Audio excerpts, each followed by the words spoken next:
All right, we're going to get started now. Welcome. I'm Jeannie LaFaber, Vice President of Sales at Health Easy, and on behalf of everyone here, I'd like to welcome you to our first webinar of 2021. This is a new format. It's designed to provide in-depth training on selling and installing an RBP plan. And we have a great lineup of experts that we're pretty excited for you to hear from today. We've had over 100 people respond to this workshop, so we certainly appreciate you're spending the next 2.5 hours with us, and we hope you'll stay awake. We hope you find this scintillating enough. And if you're not familiar with Health Easy,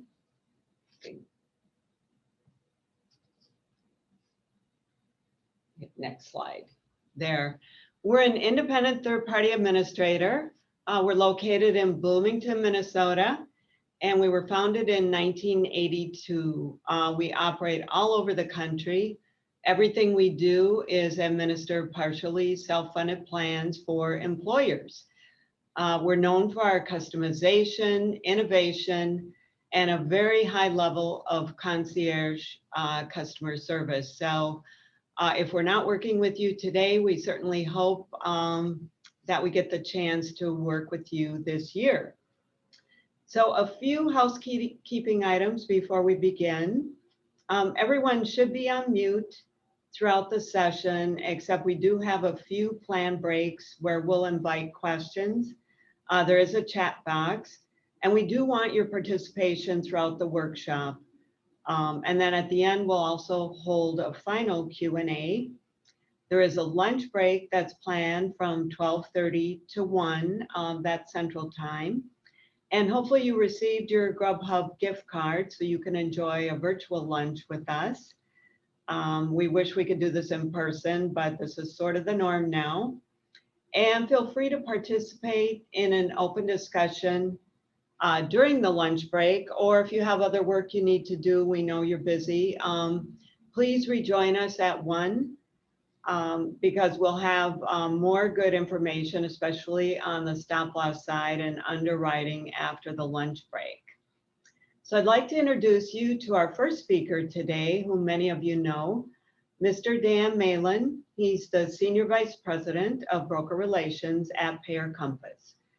Payer Compass is our vendor partner for reference-based pricing, and we chose them for a number of reasons. We looked at all the vendors, and we really like that they're a technology company, that they have flexibility, and also their approach for the patient advocacy program and delivering the greatest savings along with the least disruption. So Dan will kick us off. That will be followed by Mr. Ron Peck, Executive Vice President and General Counsel for the FIA Group.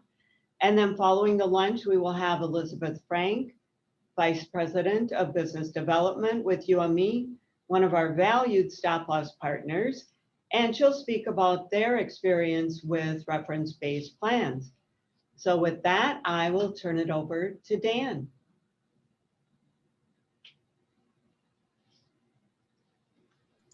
There we go. Now I'm unmuted. Well, welcome. Thank you much. For the folks at Health Easy, am I going to get to drive here, or are you guys driving the You will drive. Okay, great. So make sure I can drive. I'm good. So anyway, welcome everyone. We're very excited to hear you. What we got here up on the screen is kind of the schedule, and there's already a couple of you that have sent a chat that says I double booked. Well, welcome to the world of video conferencing, as we manage to double book ourselves all the time. Anyway, this is our schedule for today. You're 11:30 right now. We're going to start. We're going to go through some stuff, and at the end of our first hour, we're going to have Ron Peck at the FIA Group and dig into the balance bill process. We're going to take a break, and if you have questions, we got a lot of questions. We'll kind of respond to those questions while you're having lunch. And then we're going to try to come back at 1 o'clock. I'm going to spend a little time talking about benchmarking. And then Elizabeth from UME is going to talk about stop loss. I'm very excited that we have a stop loss carrier here to talk about reference-based pricing. And kind of why Payer Compass has an advantage in the stop loss world. And then the final part of this is we want to talk about how to sell reference-based pricing. How do you go into a client and give them what they need so they can understand it? And it's not an easy thing to go in and start changing the way people think and feel about their healthcare plans. So thank you for attending. I'm very excited about the number of people that are here today. And we are going to do this again in other situations, but at the end of the day, it's exciting for me to see this many people interested in what's going on with reference-based pricing. So having said that, let's see if I can advance the slide here. It's not advancing for me. Health Easy, you guys may need to advance the slide. So if you would push up to the next slide, please. So the first question is, why RBP now? Why are we all of a sudden talking about reference-based pricing? Well, as we're all painfully aware, because we're sitting at our homes doing this, normally without COVID, we'd probably be sitting in a hotel somewhere very nice and warm, and we'd all be having a good time, have a few cocktails afterwards and drink and break bread together. Unfortunately, that's not happening. So in my prior life, that's normally the way we did this. But today we're doing this virtually. But COVID is changing the game, and there's lots of other things that are impacting what's going on. So why reference-based pricing now? Let's go to the next slide, please. Okay. The first thing I want to do is I want to go back to the three elements of healthcare. And when you start talking to your employers and the people that you work with, I want to talk about us, because the reality for all of us is we're all consumers of healthcare first, before anything else. We're not brokers. We're moms and dads. Okay. We all have arms and legs and toes and ears and eyes. We are patients at the end of the day. The second thing we are is we're consumers. And that is we have to decide to buy things. You go out this afternoon, you're going to the grocery store, you're making buying decisions all the time. So that's the business of healthcare. But the third part is the bank. Where's the money come from? Okay. And the short answer is all of us collectively are the bank. And at the end of the day, we're spending 20% of gross domestic product. 20 cents of every dollar in America today is spent on healthcare. That's why reference-based pricing is so vitally important.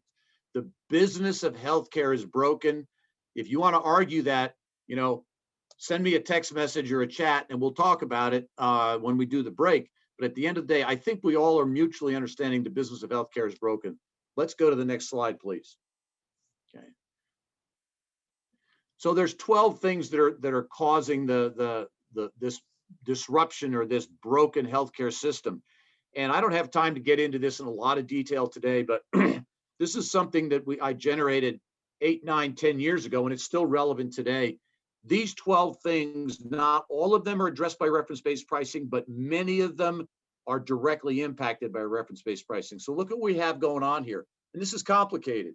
It's not simple. We have marginal business practices. We have mercenary drug pricing, lack of transparency. That is probably the place reference-based pricing works the best. We're going to make things more transparent, not as transparent as they could be, but at least it starts the process. There's also the threat of litigation. There's a lot of defensive medical practices out there under the heading of defensive medicine that probably are redundant and are not necessary and driving costs up. We have unhealthy lifestyle choices being made across the country that are costing us hundreds of millions of dollars. Our media basically is telling us that we're all entitled. We should have this. The problem is free is not free, and I'll show you that in a minute. We'll give you a really good reason that free is not free. Consumer education. If you're a healthcare advisor, as I get to the end of the presentation today, I'm going to hammer into your heads. It's this, what we're going to be doing with reference-based pricing. It's absolutely essential you be an educator. You cannot be a salesman today. You have to be an educator. And we're going to talk about the difference between leadership and salesmanship. And leaders educate. So we're going to talk about consumer education. Technology and the aging populations. Here's the reality. I'm a baby boomer. I'm going to be on Medicare very shortly. Okay. I now become a subsidized member of the subsidized healthcare community. We got almost 40% of America's population today is on a subsidized health plan through the government. We'll talk about that. And we have an aging population, but guess what's happening with technology? That technology is keeping us, our baby boomers, alive a lot longer. And as a result, we're going to continue to spend money. So that is driving overall healthcare costs. We also have the government. which the cost of compliance, ACA, electronic health records, and additional taxes. We have the marketplace volatility driven by politics. And finally, we have catastrophic claims. Now, we're going to be talking to stop loss carriers today. One of the places that reference-based pricing has the greatest impact is on catastrophic claims, and you're going to see that later in the presentations. Let's go to the next slide, please. The Affordable Care Act did something. It removed lifetime maximums. And what I have here is two charts that show the increase in claims in excess of $1 million from 2012 to 2020. They increased 132%. But if you go to the right side of this page, this is where the stop loss carriers start to raise your prices 20 and 30 and 40 and 50%. Because in 2012, we had one $5 million claim for every 10 million people. Today, we're having one $5 million claim for every 450,000 people, which is a 2,200% increase in $5 million claims. This is why we are spending 20% of gross domestic product. And that this is driving the rate increases at 7, 8, 9, 10, 12%. And reference-based pricing addresses this issue. Let's go to the next slide, please. Okay. Here's a really interesting slide from the Kaiser Foundation. This is not Dan Malin. This is Kaiser Foundation, which is who collect data. So deductibles and copays from 2010 to 2020 for a family went up 111%, and premiums went up 55%, while wages went up 27%, and inflation was 19%. So what I've done here is I've put a line and a trajectory that shows where this is headed. And how many understand this is not sustainable? This is another reason reference-based pricing has to come to play. Okay, we can't sustain this. So your employers look at this and go, I can't do this. I'm working. I have a broker that's working on a case right now. That's a shipping or a shipbuilding company. They've been with Blue Cross for 40 years, and their trajectory looks just like this. Okay, the owner of the company's going, it's not sustainable. What are we going to do? Reference-based pricing is one of the solutions. Let's go to the next slide, please. Okay. By the way, we're more than happy to have you take these slides and use them when you go talk to your employers. So I want to go to the public side for a minute, because when we look at the overall cost of healthcare in America, we really need to frame the problem appropriately, because we're in the business of educating consumers of healthcare and educating employers. So on the public side, the 2019 public healthcare expenditures at a federal and state at a federal level, $833 billion. Okay, and that's 120. There's 128 million households in America, so that's $6,500 a household. So as you paid your taxes, $6,500 of that went to subsidized health plans. So now if you go look at the right side, you'll see that if you add the premiums you're paying, the deductibles you're paying, and the taxes you're paying for healthcare, the average American family is spending $29,000 in 2019 on healthcare. If you go up a little higher, you'll see by 2025, we're now somewhere in the neighborhood of $36,000. How many know that's not sustainable? Another reason why reference-based pricing has to come to play. When you go sell reference-based pricing, if you don't explain the problem, reference-based pricing will just look like another insurance deal. It's not. Okay, it's there to reduce the cost of the monies we're spending with providers for the care we're receiving. Let's go to the next slide, please.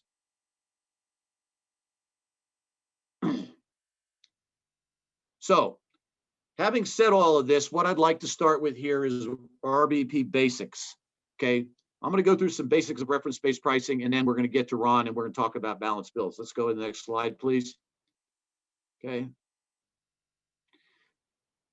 Here is a slide that has everything you want to ever know about reference-based pricing. Lower plan cost, no network limitations, everybody's in network, increased transparency and lower network access fees, or virtually none. At the end of the day, you're not paying a network access fee.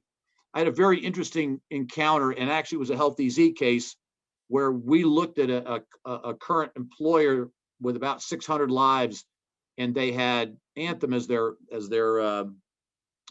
network. And what was interesting is there was $700,000 worth of expenses on that claims run that was out of network.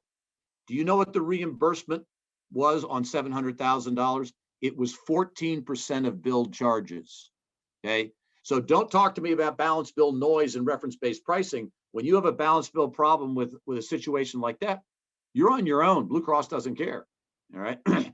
In the patient advocacy that we have, so we reprice claims, we have patient advocacy and balance bill resolution.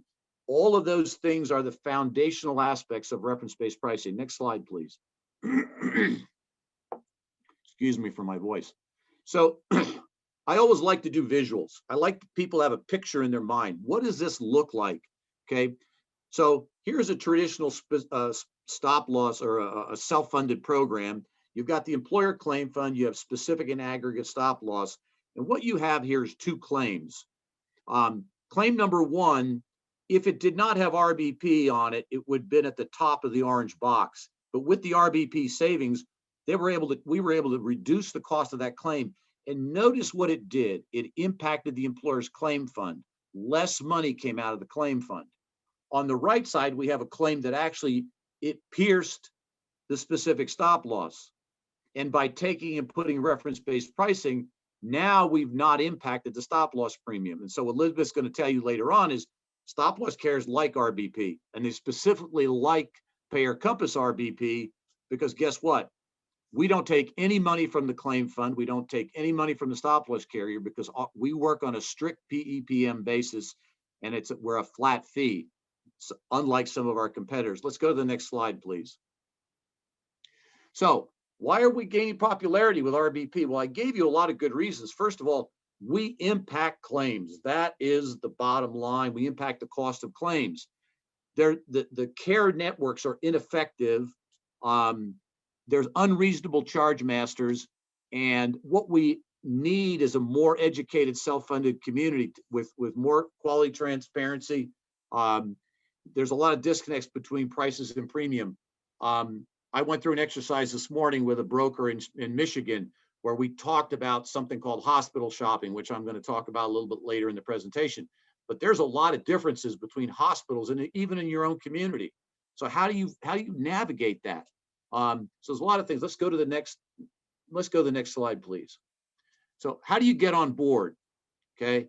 Well, when you get ready to go talk to your client at renewal or a new opportunity, am I ready to talk about Innovate 360? Well, hopefully by the end of this presentation, you're going to be excited about what we're doing at Payer Compass, and you will engage us and we'll engage Health EZ to take a reference-based pricing option to your plan. Okay. Do I have material to educate them, and am I prepared? The broker this morning that I talked to said, I love what you're talking about, but you're going to need to coach me around how to sell this. Wait till the end of the presentation today. You'll have a better idea how to do that. Okay. And then when do you strike up the conversation? The broker that I was dealing with on the shipyard and the shipping company basically said, I need to break the ice, because if I don't, then one of my competitors is going to, because my client, who I've had for 10 years, is not happy with Blue Cross. And if I don't start talking about reference-based pricing, somebody else is going to talk to him about it, and I'm going to lose a case. And I don't want to lose it because it's obviously a good case for me. During service calls, Payer Compass webinars, at meetings, we can come out, we can do meetings. I'm actually been asked to sit in on a meeting with an employer a week from Friday, where I'm going to be talking about what we do and some of the things that we're involved in. So let's go to the next slide, please. So RBP solution, Innovate 360 is our product. Let's go to the next slide, please. Okay, so let's start out with the power of Payer Compass. What makes Payer Compass great at what we do? Well, the first thing is we touch 2.8 million claims a month. I mean, we have a lot of data. We know what's going on in the reference-based pricing world. We are not a network, okay? We are a technology company that reprices claims, provides patient advocacy, balance bill resolution, and analytics. And we do all that for a fixed fee. We do not charge a percentage of savings or percentage of bill charges. Right now, we're interacting with well over 700,000 providers nationally, and over 98% of our claims are accepted as paid by the provider. Our philosophy is let's keep the friction to a minimum at all possible, and we'll talk about how we do that in a minute. Our average discount, 72%. We typically save employers 20 to 25%. I'm actually going to show you an illustration in a couple of minutes where we did better than that. And stop loss premiums, and Elizabeth will talk about this a little later, are lower. And we actually have some safe harbor providers. These are providers who said, yes, we will accept reference-based pricing. We have more than 100,000 of those nationally. Let's go to the next slide, please. So here's a little case study. And this happens to be a hospitality entity that we've had for 4 years. There's 450 lives on the plan. In this particular year, they had 1,906 claims. Billed charges were 8.5 million, and the RBP allowable is $1.6 million. Now, Ron's going to come around in a few minutes. We'll talk about balanced bills. We had a 1% incidence of balanced bills. In 1,900 claims, we had 25 balanced bills. Now, I want you to pay real careful attention to the slide. If you looked at the initial savings at $6,870,000 and you look at the adjusted savings at $6,821,000, you'll notice that the difference in those two numbers is about $48,000. So there was 25 balanced bills that cost the employer an additional $48,000, which is about $2,000 a claim. Is that a win? In a heartbeat. The overall plan savings is still 80%. Part of the problem with brokers is you spend so much time worrying about the noise, you forgot about the savings. And that's what we need to drill into your heads today. There's more savings than there is noise in most instances if you do it correctly. Let's go to the next slide. So, speaking about noise and disruption, the balanced bill universe out there is full of noise. I'm not going to minimize that in any way, okay? And everybody thinks they're going to have a hard time finding an accepting provider. You'll see later as we go through this, it's not as difficult as you think, okay? There's a rare payment dispute, okay? So how do we quiet the noise? Well, we do an upfront plan review, design and alignment. We try to help the TPA and the broker. And when we have a new case and we see the plan design, it actually goes to Ron at the FIA group and his people, and they review it. So we do accurate claim pricing, our methodology. Every claim has an audit trail so it can be seen. We have a dedicated patient advocacy program, provider outreach to confirm plan placement. We have 100,000 RBP friendly safe harbor providers. We do single case agreements and direct contracts. We have well over 100,000 direct contracts as well. Okay. Now those direct contracts are specific to a plan or to a TPA or to a broker. Somebody owns that direct contract. I want to make it very clear. Payer Compass has no intention of ever becoming a network, so we don't own any contract. What we do is we take the terms of the contract, insert it into our technology platform, and as your claims circulate through our technology platform, they are repriced according to the terms of those direct contracts. Education for plan members. You're going to get tired of hearing me talk about education. This is really important. Proactive, non-adversarial balanced bill resolution approach. When we start into the process of balanced bill resolution, we want to take a non-adversarial approach. Ron will get into that a little bit more when he talks about the FIA group process.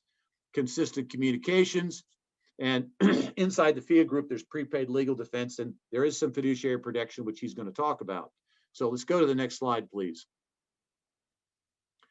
The other thing with data and technology, and after lunch and after Ron is finished, I'm going to talk about data and technology, because when you start looking down into the guts of technology and data that we have, it starts to tell a story.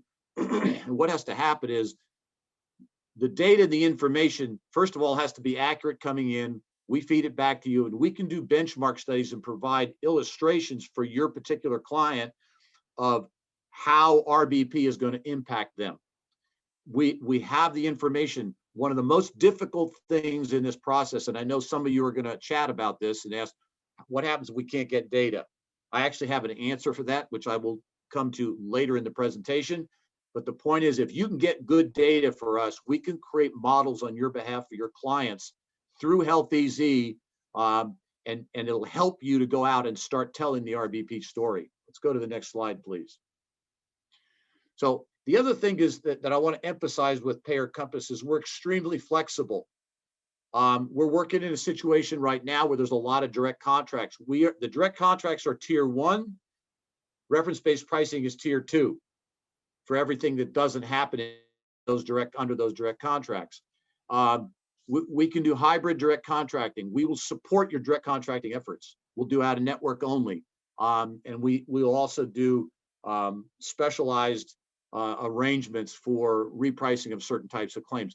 A couple of things you need to realize here is we are in the business of repricing claims, not only in the commercial segment, like we do what we're talking about here. We reprice claims because our technology is so good for Medicare Advantage, for prisons, for Veterans Administration, for tribes, for all sorts of other health plans, Medicaid. So we're repricing claims across a very broad spectrum of healthcare in America today, and all that data is available to benefit you and your clients. That's one of the things that sets Payer Compass apart, is that the data and the analytics we can create with it, and the accuracy with which we do the reference-based pricing adjustments. Let's go to the next slide, please. So I spent 8 years in a TPA doing level funded health plans. So a lot of you were looking at level funding. And so what we did is I want you to give you an idea of a difference, what it looks like when you have reference-based pricing versus a PPO on a level funded health plan. So here we have a $3,000 HSA plan for a group that's got somewhere around 25 or 30 employees and about 50 on the plan. So the reference-based pricing in this instance was $25,000, but the First Health PPO and the Midlands Choice PPO was $35,000. So this is the kind of rate impact. Now, I will also tell you that these rate differentials are very regional, okay? So for example, if you're in Phoenix, Arizona, and you're competing with RBP against Cigna or Aetna, it's going to be a wash pretty much. But if you're in South Georgia, in an area where you're competing against Cigna, the rate differential is going to be in the 20 to 25% range. So a lot of the RBP is regional, and we know that. But at the end of the day, there's places where this is really going to do well. The other thing, when you start to know where you stand, you can go get direct contracts and get better than what the PPO discounts are. So there's a lot of moving parts here. Let's go to the next slide. This is a really interesting slide, and it has to do with the captive. We like to, in the interest of not making the people at UME too mad, but this actually comes from Berkeley, the Berkeley Accident and Health people. So I want to acknowledge that they've allowed us to share this with you. They have a captive that's exclusively reference-based pricing. And you remember earlier I talked about the large claims, the claims over $5 million, that hit $5 million. This is where RBP can have an incredible impact, and this slide proves it. I want you to pay careful attention here. So claims per 10,000 lives inside the reference-based pricing captain, we have 21 claims per 10,000 lives over $250,000.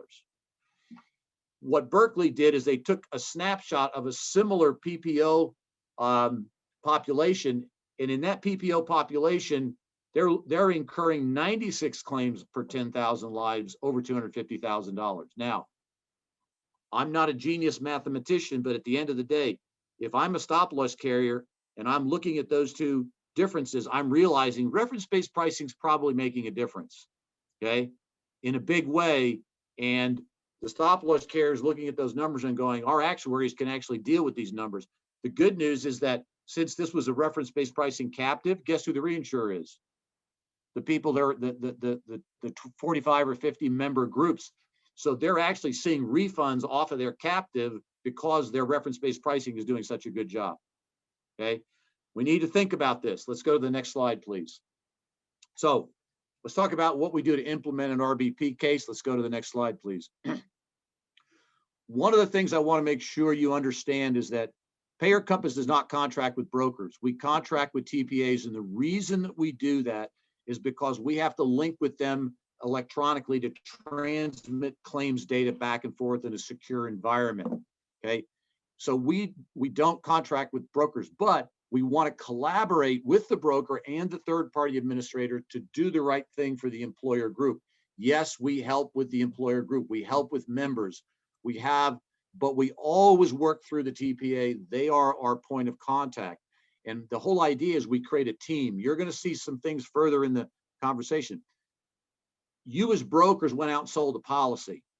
Okay, this is not selling a policy. This is assembling a solution and bringing it to the client and saying, this is what we think you should do. And here are all the parts and components.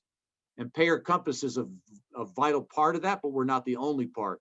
You have to have other things, PBMs, you have the TPA, some case management, some other things that fall into this You might have direct primary care included with this. So there's all kinds of moving parts. You as the broker are assembling a puzzle. We're going to get into that part of the conversation later. And so let's go to the next slide, please. Okay, education and leadership. Right now, I'm going to focus on education. So if you really want to learn about reference-based pricing, you as the advisor need to educate yourself and your staff. I did a 1-hour presentation this morning to a group in Michigan, and we were doing the education, and they asked a lot of really great questions. I love to do them. Because we're in a virtual environment, we just got to make an appointment, set up a time, do a go-to-meeting. We'll run you through it.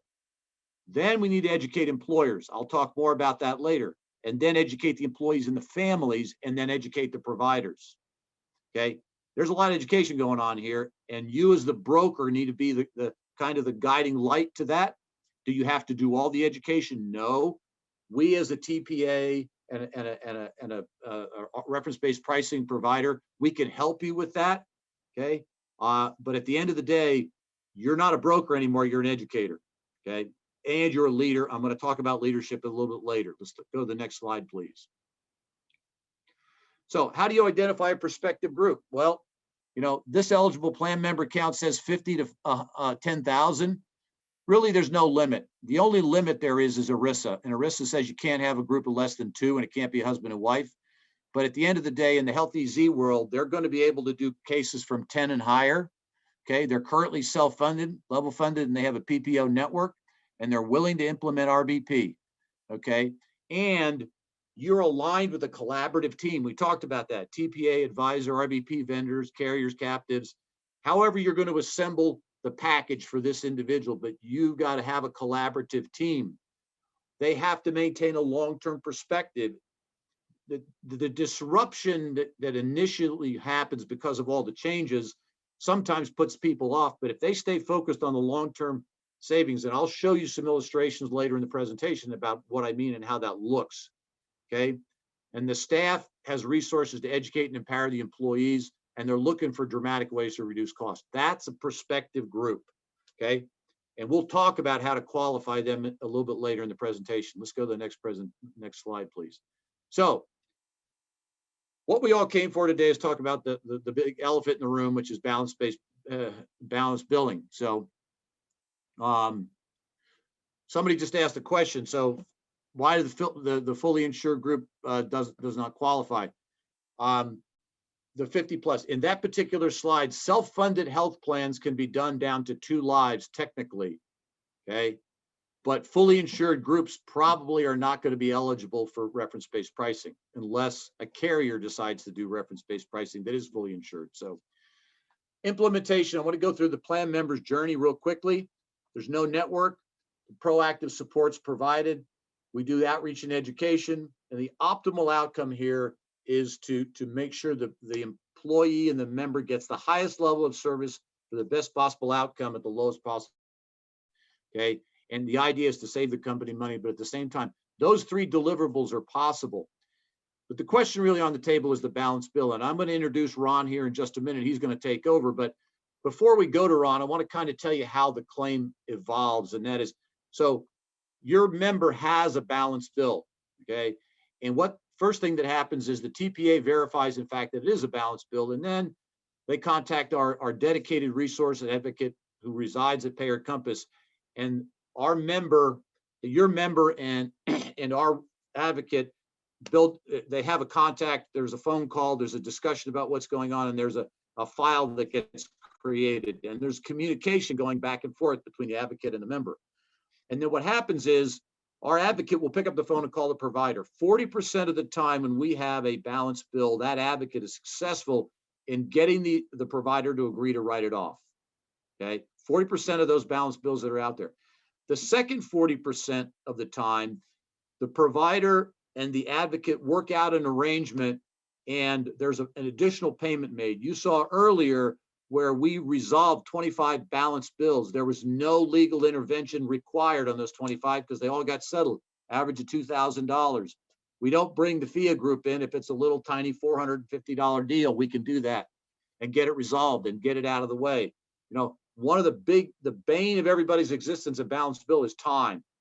And our impetus is to get it done as quickly and smoothly as possible. And 80% of the time, our patient advocates and the people that we have in Florida do that in our service center. And finally, if and when we have to escalate is when we bring the FIA group on, when we got a provider that's playing hardball. So let's go to the next slide, please. So before I introduce Ron, I also wanted to put things in context. First of all, when a new plan comes in, this is kind of the timeline and the steps in the process. So when we get a new plan in, FIA looks at it and they look at the plan documents, and Ron will talk about this a little bit, but at the end of the day, we want to be sure the plan documents are going to give us the best possible opportunity to manage what goes on if there is a balance bill. So then we have the patient advocate, and we reprice the member's claim. And if there's an appeal, we do send it to the FIA group to look at.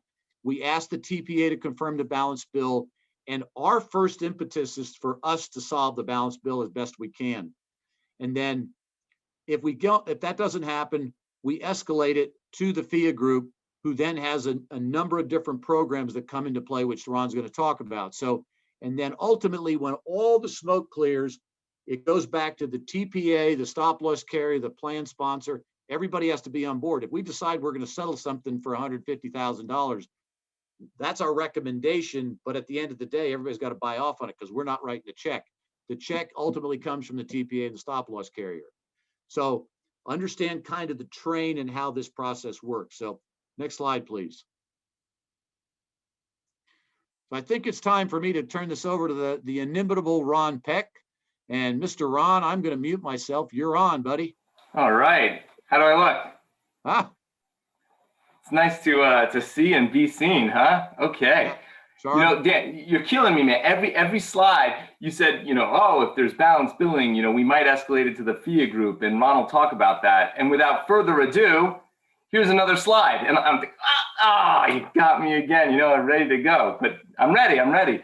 Hi, everybody. I'm Ron Peck. I am Executive Vice President and General Counsel with the FIA Group. I'm also an attorney. Don't judge me. Let's go ahead and jump into the next slide so that we can knock this guy out. So before we start talking about balance billing and where we as the FIA Group kind of come into play into the process, I want to cover something that's a little bit more broad, okay, or overarching. This is a topic that is just important in general for any benefit plan, particularly a self-funded benefit plan, and particularly a self-funded benefit plan that's looking at reference-based pricing. And that's this concept of fiduciary, okay? And if you're in this industry, you've probably heard someone or someone's use the term fiduciary and not really understood what it's about. And it's funny, there's a TV show, I can't remember, I think it's called Better Off Ted, and that's a play on TED Talks. And it's sort of like The Office, where it's this corporate environment, and very funny show. And there was one episode where this gentleman had to do a presentation about this new service, this innovative product that he was supposed to develop, and he forgot to come up with a service. So he does this presentation and he calls it Jabberwocky. And hundreds of people in this auditorium, he's got the slideshow and it's whales and tigers and explosions. And he's like, Jabberwocky, coming this fall. And at the end, everyone in the crowd's like, I gotta have it. This is gonna change everything. And one guy in the audience says, what is Jabberwocky? And they all look at him like, you idiot. We all know what Jabberwocky is. Come on, weren't you listening? And it's funny because I think fiduciary has become our Jabberwocky, right? You've got entities in our industry that throw that word around and they attach what I think is maybe, I don't want to say false, but a misleading meaning to the word fiduciary. We in the industry, we hear that and we think, oh, that means that they're going to protect us. Not only are they going to protect the plan sponsor, the employer, they're going to protect the TPA. They're going to protect the stop loss. They're going to protect the broker. And most important, they're going to protect the plan participant, the patient. The fiduciary is this big, warm security blanket that protects everybody. It's like a superhero. And it's just not true. A fiduciary is somebody who needs to make decisions on behalf of the plan. They need to enforce the plan in accordance with its terms. And most importantly, they need to put the good of the many over the good of the few. And one really good example I can give you, because in addition to helping with reference-based pricing and balance billing and patient services and the things that we're working on here at the FIA Group as part of this relationship, we also do a lot of subrogation. And 20 years ago, I read a Supreme Court decision, it's the Rbp Case, where a plan participant was appealing their plan's right to pursue subrogation, basically meaning the plan wanted to get its money back when it found out somebody else was responsible to pay the claims. And this person, this plan participant, was arguing that if he has to give money to the plan, it puts him in a worse situation, right? A worse position. And the court basically said, look, sucks to be you, but a plan administrator has a fiduciary duty to put the interest of the plan ahead of the interest of the individual. So how could you see that applying in a reference-based pricing scenario? Well, technically, if I'm a fiduciary and my only job is to put the interests of the plan ahead of the individual, if the plan pays what the plan is required to pay, the maximum allowable amount, and an individual is being balance billed by a provider, then if I'm touting my position as a fiduciary of the plan, technically what I should be saying is, let that patient get balance billed. Don't do anything for them, because every additional dollar we pay to resolve that balance bill is a dollar more than the plan is required to pay. And as a fiduciary, I'm supposed to put all of my effort into protecting the plan and zero effort into protecting the patient. So when you hear that word fiduciary being thrown around, don't be misled, okay? It's not about being a fiduciary. Someone could be a fiduciary of the plan. Ultimately, all that means is that they're going to be responsible for the directives that they issue, for the decisions that they make, which frankly, fiduciary or not, you should be responsible for those decisions anyway. So don't put too much value in that. Look deeper. Look at the actual process, okay? It's not as easy as one word like fiduciary. I know earlier, Dan, somebody had commented about fully insured plans and the applicability of reference-based pricing to a fully insured plan. I want to point out actually one conflict we frequently see, which is where a fiduciary of the plan has a legal obligation to enforce the terms of the plan, meaning the maximum allowable amount, the definition of what the plan is allowed to pay per the plan document. And then you have an employer, a carrier, an agent of the plan that signs a network contract that says you're going to pay whatever the provider charges minus a discount. And sometimes those two documents, they don't line up. The plan says you're going to pay one amount, the PPO contract says you're going to pay a different amount, and there's a conflict, right?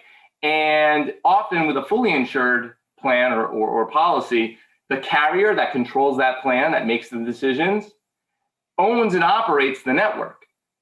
And more often than not, they put a lot of value and effort into fostering and growing and taking care of that network. So it's less likely that they're going to create a plan that's real tough when it comes to how much it pays if it conflicts with its network terms. So yes, you do sometimes get these large carriers, these network owning carriers that are willing to implement reference-based pricing, maybe for out-of-network claims only, but a more robust reference-based pricing plan, not normally. So let's go ahead and move on to the next slide.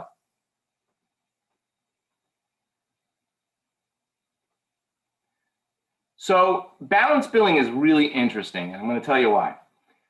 When you hear about balance billing, your knee-jerk reaction is to think the hospital is being a jerk, right? That's what it is, right? They're charging way too much. We paid a fair amount, and now they're balance billing this poor Joe or Jane, my plan participant. You know, they don't have 2 pennies to rub together. That's just mean. They're mean. You know, if I explain balance billing to my 5-year-old, his response was, that hospital is mean. I said, yeah, they are. You know, Gavin's a smart kid. He gets it. But the truth is, if you dig a little deeper, you got to think about it, right? What's the end game?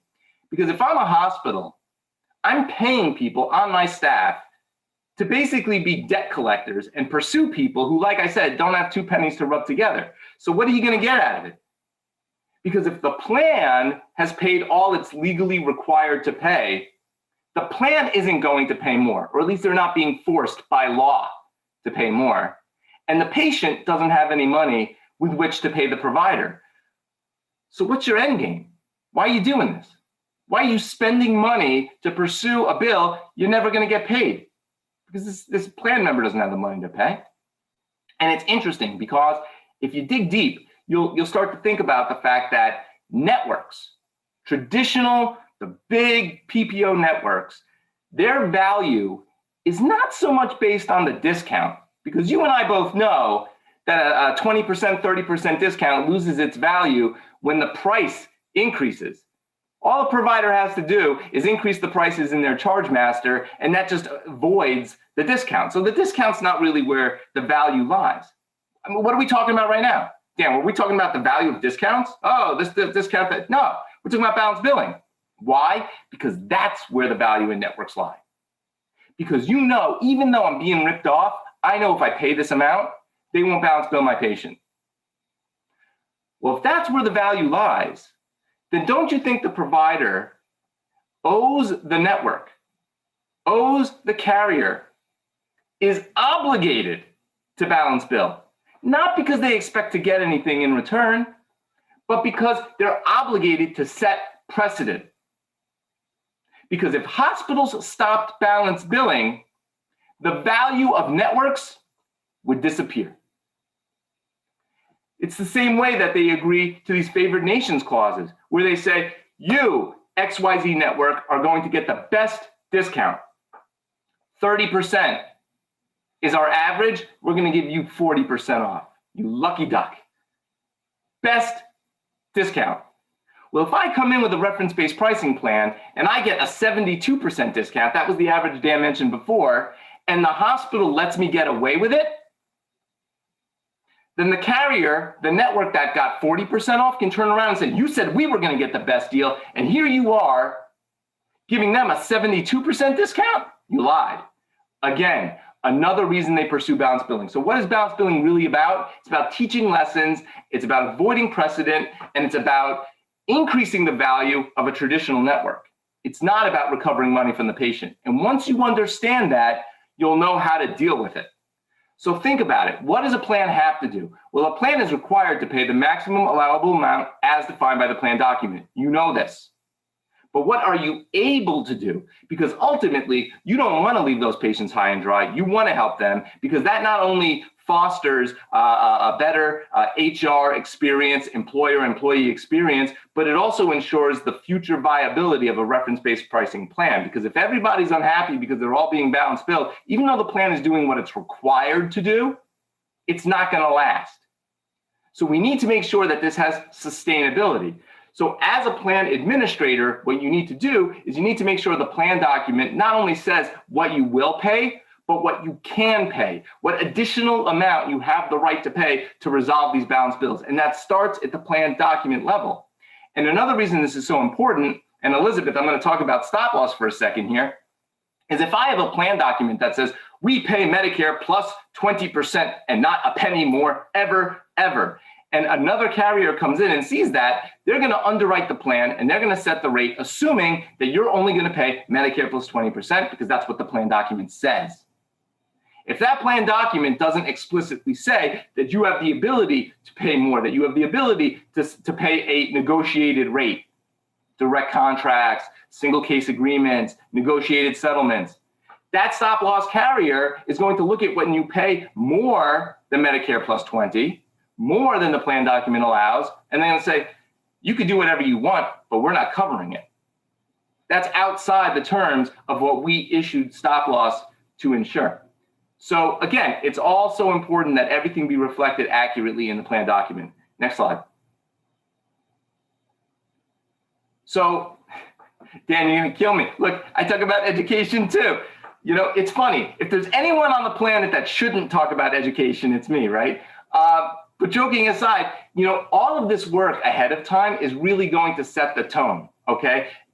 Ensuring that the TPA, the employer, the employees all understand the way the plan works.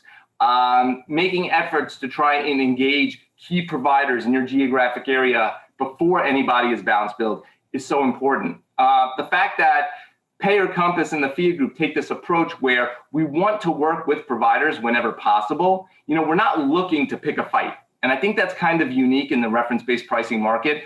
I'm not identifying anyone in particular, but there are entities out there that they love it. They never want to negotiate with providers. They love the fight. They love being sued. They love suing. Despite being an attorney, I want to stay out of court. You know, you got to go through metal detectors, and they always smell funny in there because of these old buildings and they have poor maintenance. I want to stay out of court as much as possible. Not to mention the fact that there are a ton of extra costs that sneak in anytime you litigate. So that too. But then also other materials, the EOBs, the ID cards. You want everything to explain the way the plan works preemptively so that nobody, not an employer, not an employee, not a provider, can say, I didn't know that's what the plan pays. Sure you did. You photocopied the card. It's in your file right there. So again, the way the process works, it's pretty much the same as everything, right? Patient's going to seek guidance. I need this procedure. Do you have anyone under contract? Sure, go here. Problem solved. There is no one under contract. They go to a provider, claim is processed like normal, period of normalcy. Eventually they're balance billed. This is literally where the education, I think, is key, right? The first steps, ensuring that they're guided where possible to someone who won't balance bill, but also on the tail end, if they do get balance billed, knowing, I don't know what this is, I don't know what to do. Not gonna happen. There's a number, they know I was expecting this, I know who to call, I know to whom I should send it, and it kicks the process up. The last thing I wanna point out on this slide are appeals versus balance bills. People get so confused about the difference between the two. An appeal is when a beneficiary, the provider, the plan participant, they think the plan should pay more, and they file an appeal. An appeal basically asks you, the plan administrator, to say, did we pay what the plan says we are supposed to pay? If the answer is yes, appeal denied. If the answer is no, per the terms of the plan, we should pay more, the appeal is upheld, the decision's overturned, and we pay more money. That's an appeal. And I'll have you know that as part of our relationship with Payer Compass, the FIA group will actually step in as a fiduciary under its PACE program, Plan Appointed Claim Evaluator, where final level appeals that are sent to the plan before they go out to a court or external review, the FIA group will review everything and issue a directive, pay more or uphold the denial or the reduced payment in the case of reference-based pricing. And they will, as a fiduciary, stand behind that directive. That's appeals. Balance bills are basically a provider's way of saying, the plan didn't do anything wrong. The plan paid what it's supposed to pay. If I appeal, I'm gonna lose. So I'm gonna cut to the chase, and I'm gonna go after the patient instead. And what are they really saying when they do that? I'm gonna teach you a lesson by punishing your plan member. I know I can't appeal and win, so I'm gonna bully your employee about whom you care so much, and they're gonna come after you on my behalf. And I'm gonna pressure you to pay me more, not because you're required to do so, but because you want to do so to get me to stop bullying them. That's what a balance bill really is. Next slide. So what are the strategies? How do we approach it? You don't approach every single balance bill the same way. You just don't. It all starts with A, the amount of money at stake. B, how many balance bills do we have with this provider? But you know what else? What kind of provider are we dealing with? And I want you to know, providers change sometimes. You could have a provider that is your best friend, right?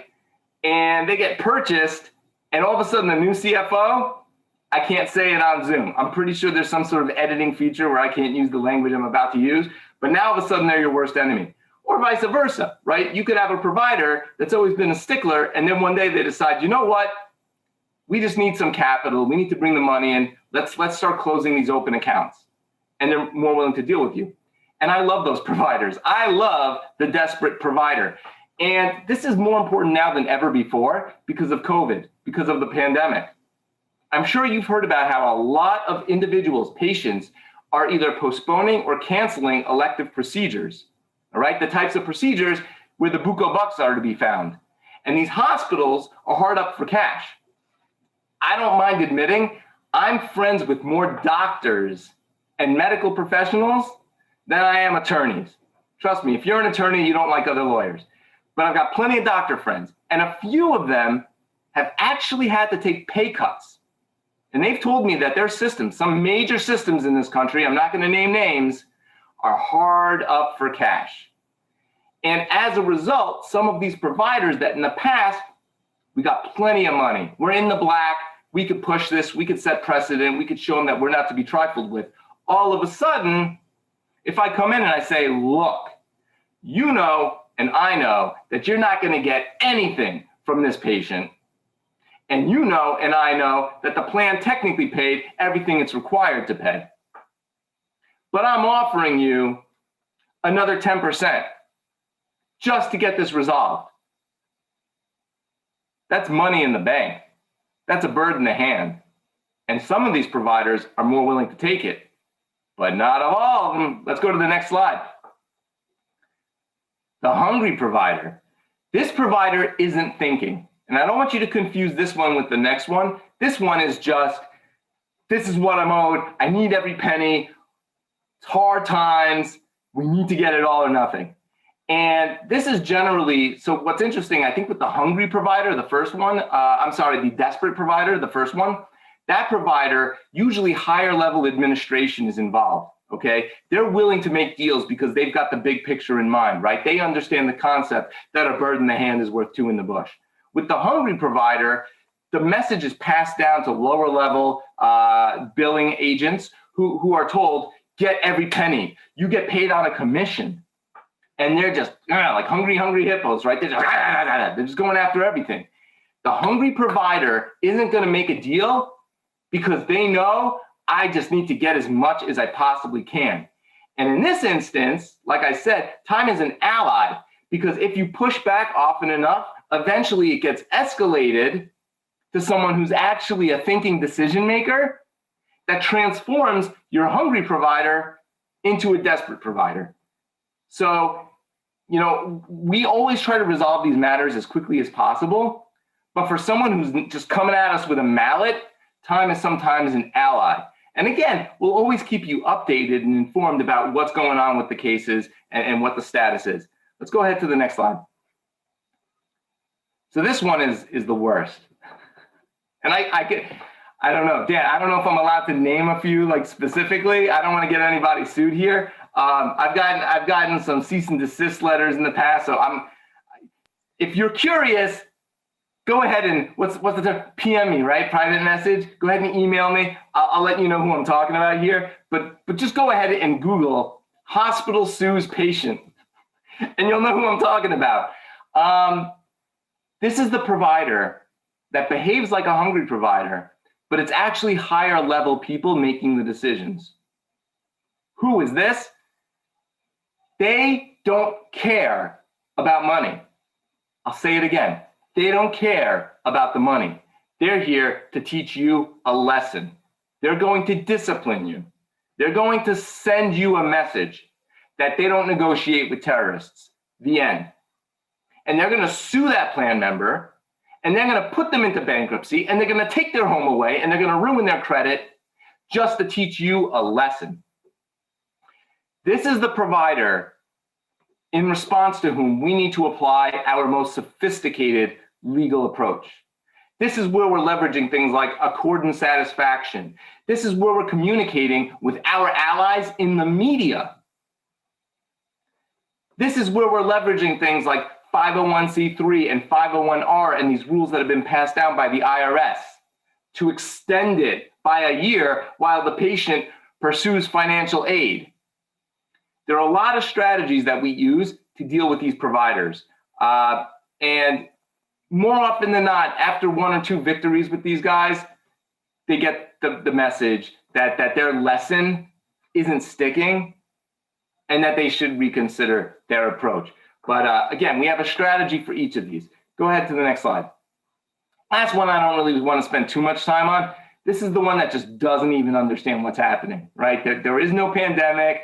All I know is I'm just supposed to go after money. Usually these providers, because they don't really take it seriously and they have a very low-level person in charge of it who's just kind of just rubber stamping, they have a process where after a certain period of time, they send it to a collections agent. Collections agents buy this credit for pennies on the dollar. So if you pay them nickels on the dollar, they multiply their income. You still enjoy lots of savings.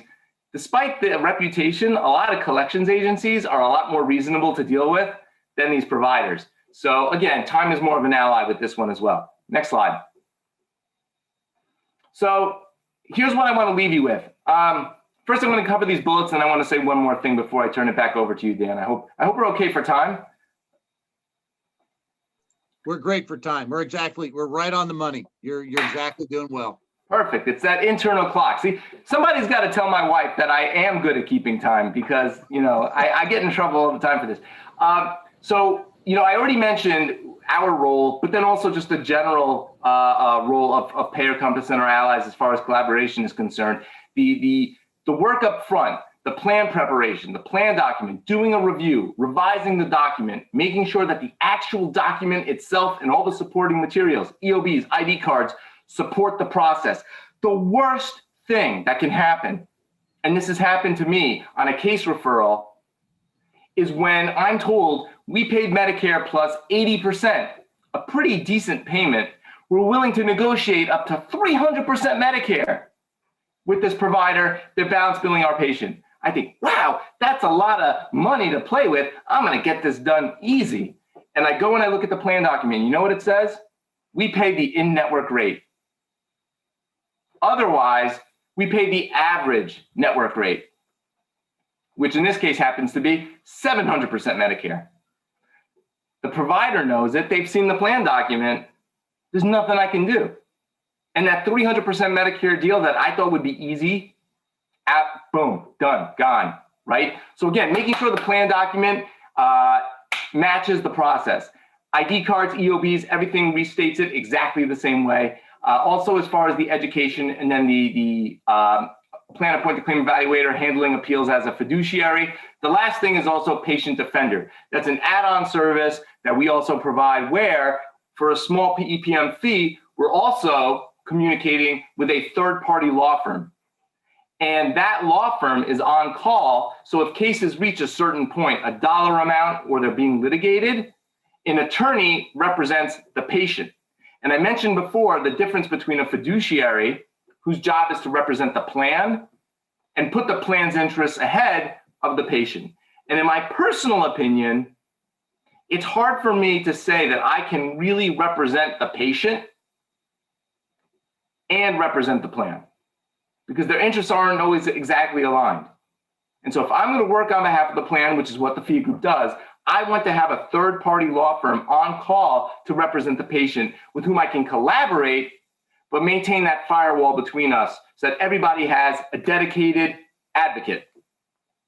Provider won't budge, patient defender, like I said, attorney for the patient. That even just having someone write a letter on behalf of the patient that says, I know you're trying to use my patient as leverage against the plan, you better stop. They have an attorney.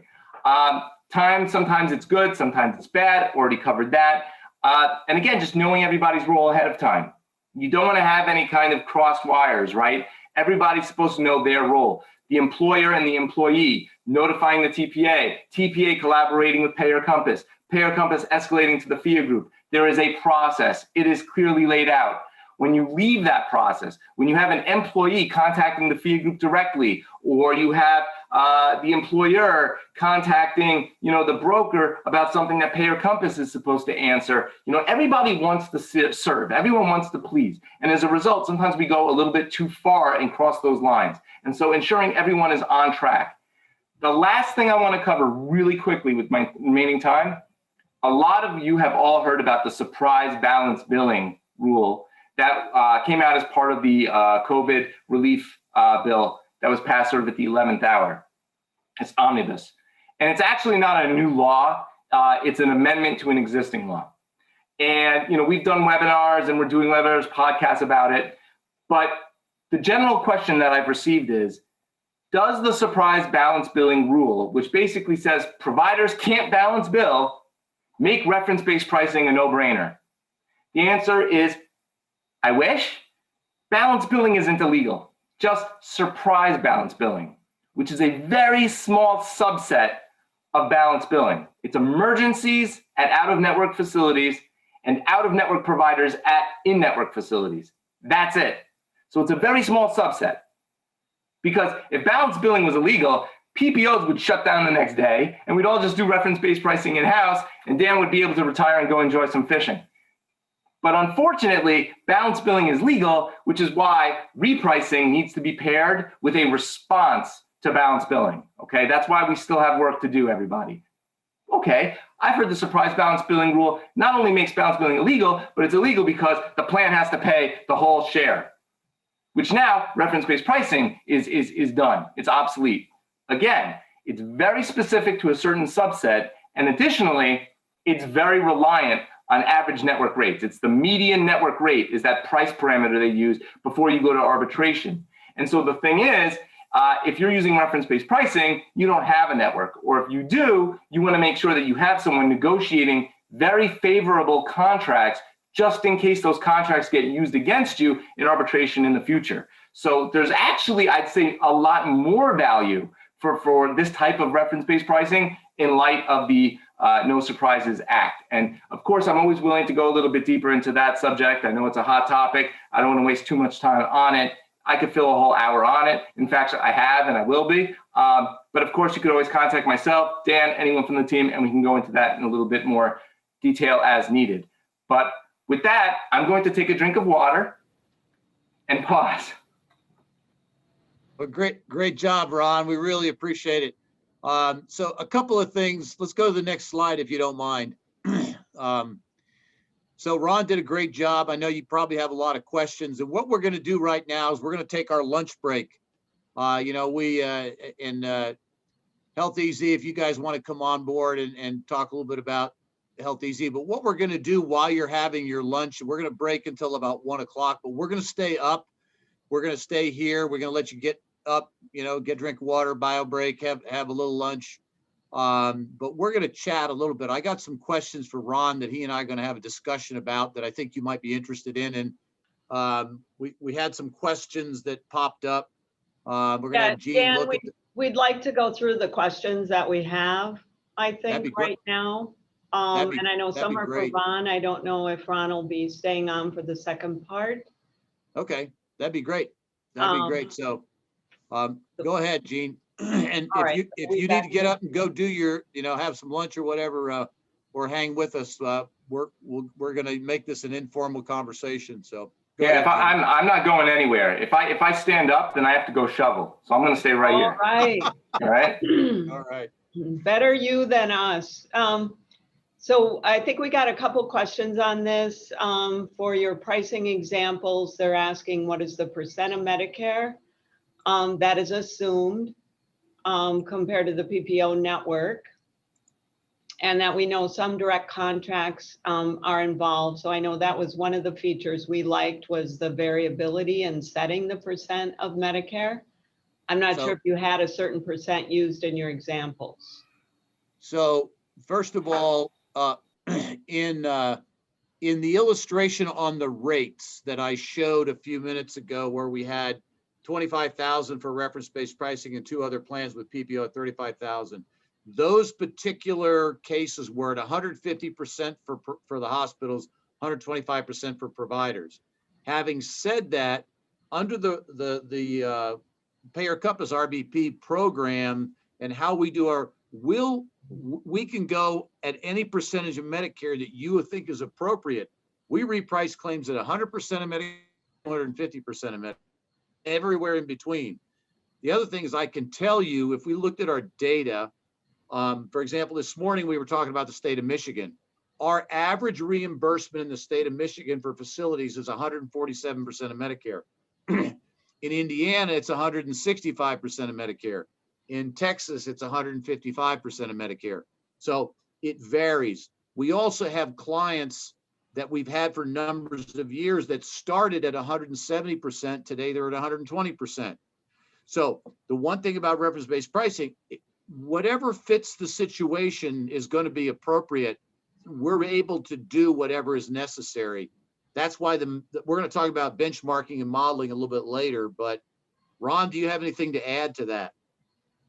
A couple of things, actually. So, first, the percent of Medicare, it's good to have it as a starting basis. With experience, I think you definitely do start to discover whether adjustments need to be made. Which, as you mentioned, the other thing that I think is actually really relevant, and this is actually tied into the whole surprise balance billing rule. You know that they've said, and again, this is specifically for surprise balance billing, not all balance billing, that the arbitrator, if it goes to arbitration, is not allowed to look at Medicare rates when determining, the median rate that should be paid by the plan. And what I think is very interesting about that, and there's actually some political background, people who are opposed to Medicare for all, in their mind, they're thinking, oh, well, if I'm using Medicare as sort of this guidepost, right, this foundation, then am I relying on Medicare for my pricing? And if I'm relying on Medicare for my pricing, does that take me one step closer to Medicare for all? So if you're blindly using just Medicare, sometimes you run afoul of that, which is where, Payer Compass and their data actually comes into play, because it's easy to talk about the pricing as a percent of Medicare, and that's generally what you want to do to keep things moving. But in a situation like that, where using the term Medicare, you could run afoul of something, arbitration, political attitude. Someone like Payer Compass can actually reverse engineer how Medicare comes up with its pricing in the first place. So instead of Medicare plus a percent, you have a reasonable and appropriate amount, which is, we know Medicare plus a certain percentage, but from an outsider looking in, is an objectively fair price that you've calculated from the ground up. And actually, Dan, sometimes we have to do that for claims where there is no Medicare rate, often a lot of the pediatric claims and things like that. So yes, identifying a percent over Medicare is important as a starting point, but you don't want to get fixated on it, because there are instances where you need to be able to calculate a fair and reasonable rate without full dependence on Medicare. We actually have a technology that's baked in. We call it crosswalk. And I think I mentioned earlier that we reprice other sets of claims for other people. So we have a lot of data to drag from, and there are claims that are not payable under Medicare. So where do we go to get that? Well, we go to other sources. A lot of it is our own information, and we bring that data to play. Say we have a claim and we have a situation with a child, it's a pediatric situation. There is no Medicare reimbursement for a pediatric situation, but we have Medicaid, we have other commercial claims, we have tribes, we have other sources that allow us to come up with a price point. And to Ron's point, and that is, those things are essentially discoverable, but we can reverse engineer back into what would be a Medicare percentage appropriate, but we get there by going the other way, by coming at it from the other direction. So there's a lot of things Payer Compass can do because of our robust database and our way we manage the analytics. Ron, I got a question for you, if you don't mind. And Jeannie, I know you got a couple more, but I want to ask Ron. We have several questions we want to get through. Okay, great. I'll make this quick. A lot of people are concerned about people's credit score. In other words, when I get balance billed by a hospital, all of a sudden my credit score is going to go to heck. How do you guys present? How do we deal with that whole credit score question? Sure. Yeah. Usually what we'll do is we'll send the collections agent somebody else's social security number and just send them on the wrong chase for a little bit. No. So one, credit's only really going to become an issue if the matter goes to collections. Often what will happen is a provider will be balance billing the patient. They don't want to send it to collections just yet, because if you do, collections either A, gets to keep a percent of what they recover, and then the hospital only gets the remainder, or B, collections purchases the account receivable. The hospital, like I said before, gets pennies on the dollar, and now whatever they recover, collections gets to keep the whole thing. So when a hospital turns it over to collections, that's sort of their way of saying, whatever, we're going to take whatever we can get and move on. That's a last resort for most providers. They want to pursue it themselves. And that's not a collections agent. So they're not really impacting the credit yet, unless they own their own collections agent, which some hospitals do. And that's sketchy in and of itself. One of the key issues about debt collection is meant to pursue a debt that exists. And for a debt to exist, it can't be in conflict, right? So if ever somebody says, well, you owe me X, Y, Z, I'm going to pursue you, start paying, or I'm going to start dinging your credit, that assumes the debt is legitimate. And now it's a dispute over how we're going to get it paid. The key is to, in a legal fashion, and there's specific verbiage that we would use. Often what we'll have is the plan participant sign a form letter, send it to the credit agencies, send it to the collections, send it to the provider, which disputes the balance at its core. And when a dispute is, when a balance or debt is disputed in a legal way, it puts a freeze on the collections. You can't damage someone's credit on a debt they potentially don't owe. So there's these things that we can do to basically freeze it as well. Excellent answer. Jeannie, let's go with some next questions. Yeah, so I think similar to that could a member be forced into filing for bankruptcy because of this process? Forced into bankruptcy, only a court could order it. I've never seen that happen. If it gets to that point, we would have an attorney represent the plan member. The plan would negotiate or would get the matter resolved before they go to bankruptcy. I have never seen somebody lose their home. I have never seen someone file for bankruptcy. The only way somebody's going to be forced to file for bankruptcy is if they ignore balance bills that are coming to them. It goes to collections. They ignore the collections notice. They're served with papers and they don't show up for their day in court.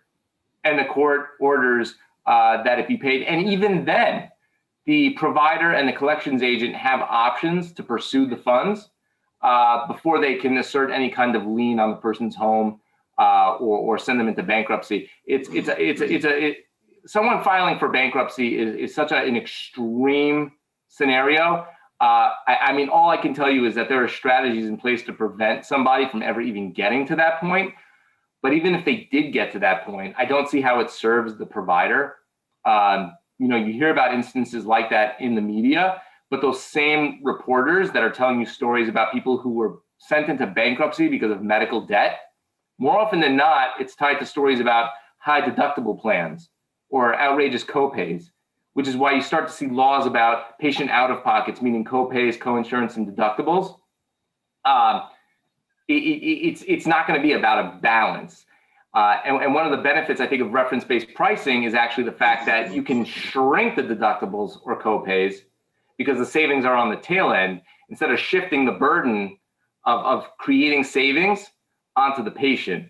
But yeah, most instances that you hear about where somebody is in bankruptcy because of medical debt is because of these high deductible health plans. Because with this support, if there's an attorney, it's not going to happen. Okay. Jeannie, what else? Thank you. Another question was related to the fees and that it's not a percent of savings. And I think that was one of the attractive things too for us when we went into this venture is that Payer Compass has a per employee per month fee that also includes the FIA Group legal defense with our product through Health Easy. So there is no percent of savings. There are no additional fees. The fee is very similar to the access fee for a Buka network. And we do have some clients who would like to add a physician only network, maybe, starting off with Rbp on training wheels, if you will. And that would be an additional fee for that. But there are vendors out there that charge the percent. And as you've seen with some of these examples, the savings is quite significant. So you certainly don't want to be paying a percent of that. So that really was the attractive feature as well. Okay. Great. Any other questions? Yeah, one more, and this might be for Ron as well. What happens if the provider is not for profit and they refuse to see the patient? Sure. So, basically you're talking about this concept of blackballing. If there's an emergency, they can't turn them away. So, that's by law. And if they do, I like that because now I have something I can use against them later. But if you're talking about something where, and it's urgent, but not an emergency, right? It doesn't have to be cosmetic surgery. There's a huge, spectrum between emergencies and completely optional care. One of the things that Payer Compass that I have found that they do an excellent job is, and I think Dan talked about it before, is they're able to leverage existing relationships with other providers. Obviously, in some geographic areas versus others, there are fewer options available. Of course, things like domestic medical tourism, if people are willing to travel, those things all exist as well. But if those are not options, basically what we have to do is engage a provider through negotiation, very similar to what we would do in a situation after the fact. When I look at somebody who's being balance billed because the provider refused to accept the plan's payment as payment in full after they've already received treatment, the mentality or the attitude of the provider is no different than the provider who would be on the front end who is refusing to provide treatment as well. Because why? They're not accepting the plan's payment as payment in full. One of the other things is also, oh gosh, sorry, I'm taking so long with my answer here. I think that the idea of a blackballing provider, especially right now, is actually substantially less than it was in the past.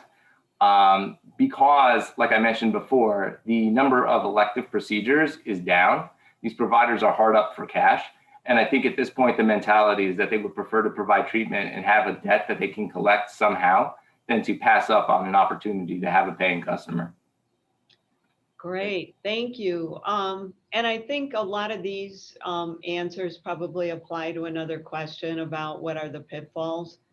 I mean, we're kind of going through that with balance billing. What do you do?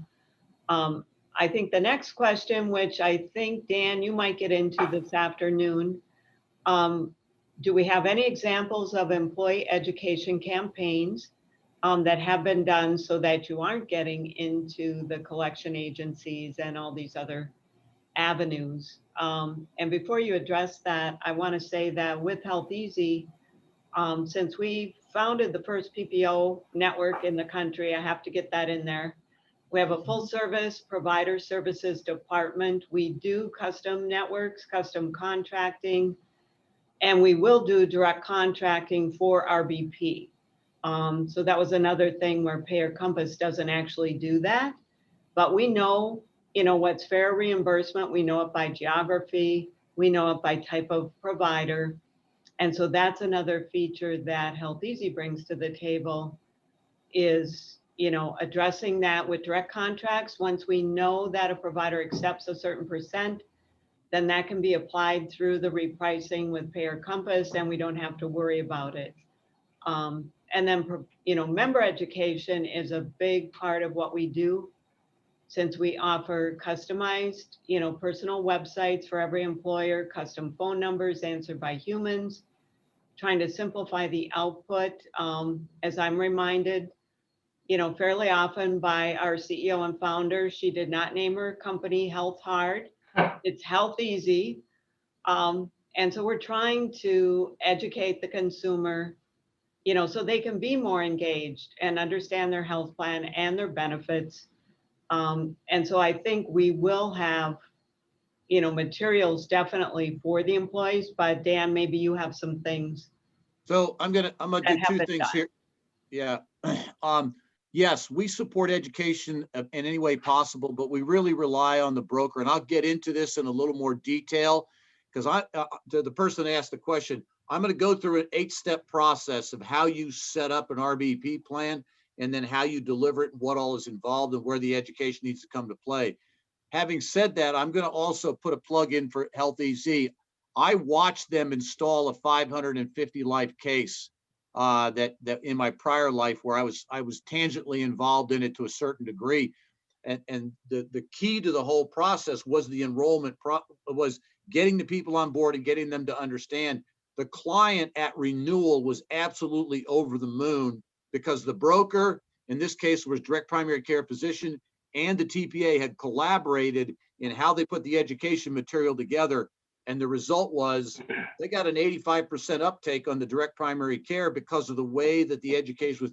And now at renewal, they're over the moon, and the broker's got a 3-year contract. The TPA's got a 3-year contract. Okay. That's how well it went. So there's real strength and great education, but I'm going to tell you what, it took a lot of time and a lot of work.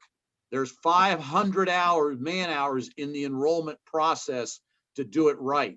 By the time we prepared for it, got all the people involved, got it done, got all the people. It's not something, we're going to talk about preparation and planning.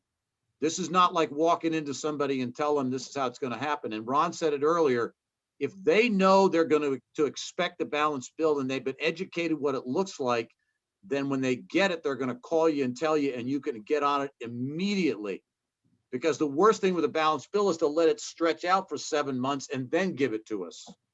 Okay, that's the biggest problem. Educate the people that don't, and I've got a situation, we'll talk about it when we get into benchmarking here in a minute, but the big issue here is education, and you can't have enough of it. And I can tell you the Health EZ does a great job with their brokers, helping them to get the client, the employer, and everybody on board. So I hope I answered the question there, Jeannie. Yes, thank you. We have one quick question, and then we are at 12:56. So I think we do want to take like 2 minutes to run to the restroom, Okay. if that's possible, before we start in again at 1. The last question is, if a provider has a monopoly position in the market, so they're the only hospital within, 80, 100 miles, what happens with RBP? You basically have to go see if you can go get a direct contract. And at the end of the day, it could be a percentage of RBP, and you may need to start at 200, 250% of Medicare. I mean, the question is, what are they charging now? And hospitals we've got a situation, I won't get into it in a lot of detail, but I've got a group of hospitals in a certain state we're dealing with. And one of them, their average bill charge is 700% of Medicare. But there's another hospital that's 35 miles away, and they're at 320% of Medicare. And so when I sit in front of an employer and I say, here's what this hospital is going to charge you for this, and here's what they're going to charge you if you go to this hospital, where do you want your employees to go? You now have a position that you can say, yes, we can move them there, or you can move them here. Large regional hospitals obviously have a lot of muscle, okay? But when you start working with employers and explaining them and educating them as to what's driving these costs, they're going to make a decision, and they're going to decide, and they'll go to their employers. I'll give you an example. I have a county, and they're the ones that start at 170% now or 120. They went to the local hospital. They got 120% contract. And the answer to the employees is, you can't go away from this hospital without prior authorization. And you have to go to prior auth. If you go to a hospital other than this one without prior authorization, any balanced bill that you receive is on you. That's how that what that plan says. Okay. And all the employees know it. So guess what? They're going to go to their local county hospital. If the county hospital sends them upstream to another hospital, then it's covered 100%. If they go on their own, they're not going to be covered. They're on their own for balanced bills, because that reimbursement's at 120% of Medicare. So a lot of this has to do with plan design. Let's take a break for a few minutes, and then we'll come back. Yep, we'll be back in 2 or 3 minutes. Very good. Thank you. All right. We Sounds are like good to go. good to go again. We did answer all the questions we have, so we're just a little bit after 1. We are going to end by 2 o'clock for sure. Yep. It's a long session, but thank you. It looks like everybody is hanging in there. Yeah, we are. So thank you all for staying around. Hope your lunch was good and you had a little opportunity to break. I'm going to go do a couple of things here, and then we're going to turn it over to Elizabeth. But I want to talk a minute about benchmarking and the data. So let's go to the next slide, if you don't mind. What I want to do here is I want to give you an example. And actually, this happens to be a Health EZ case. And what Health EZ did is they sent data on this case to Payer Compass and said, can you please look at this? It's a school district, and the total billed charges are $11 million. There's 750 members. And there's a good story, and the story is ever evolving on this, and like it normally does. But the currently average discount that they've got with the Aetna program is 55.1%. But if you do the math, the billed charges amount to $1,227 per employee per month. After discounts, if you go down under percentages of Medicare to the first column, the 55% discount generates $551. That's the Aetna discount. But if you use 150% of Medicare and 125% I'm sorry, 150 for the hospitals and 125 for the physicians, the actual 150% of Medicare generates a net PEPM of $297. And then 170%, it sits at $345. You can see down there what the savings is. You know, and the RBP savings is $254 per employee per month at 150%. Now, the question really becomes, how do you walk this in front of a client? Well, the CFO of this particular school district looks at this and says, whoa, we have 11,500 students. If I do the math on this, I'm going to save at 170, I'm going to save 1.85 million. At 150, I get to save 2.29 million. That's somewhere between $160 and $200 a student. And oh, by the way, because of the COVID problem, my school budget just got cut by $400 per student. And you just handed me back $200. This is really a good thing. So obviously the answer is, well, are you concerned about the noise? He said, if you're going to hand me $2.2 million, we'll deal with the noise. We will make the things necessary to educate the people and do whatever we have to do, because you just gave me back $200 per student to educate my students. So one of the secrets in reference-based pricing is telling the story, but you need facts and information to tell the story. Let's go to the next slide.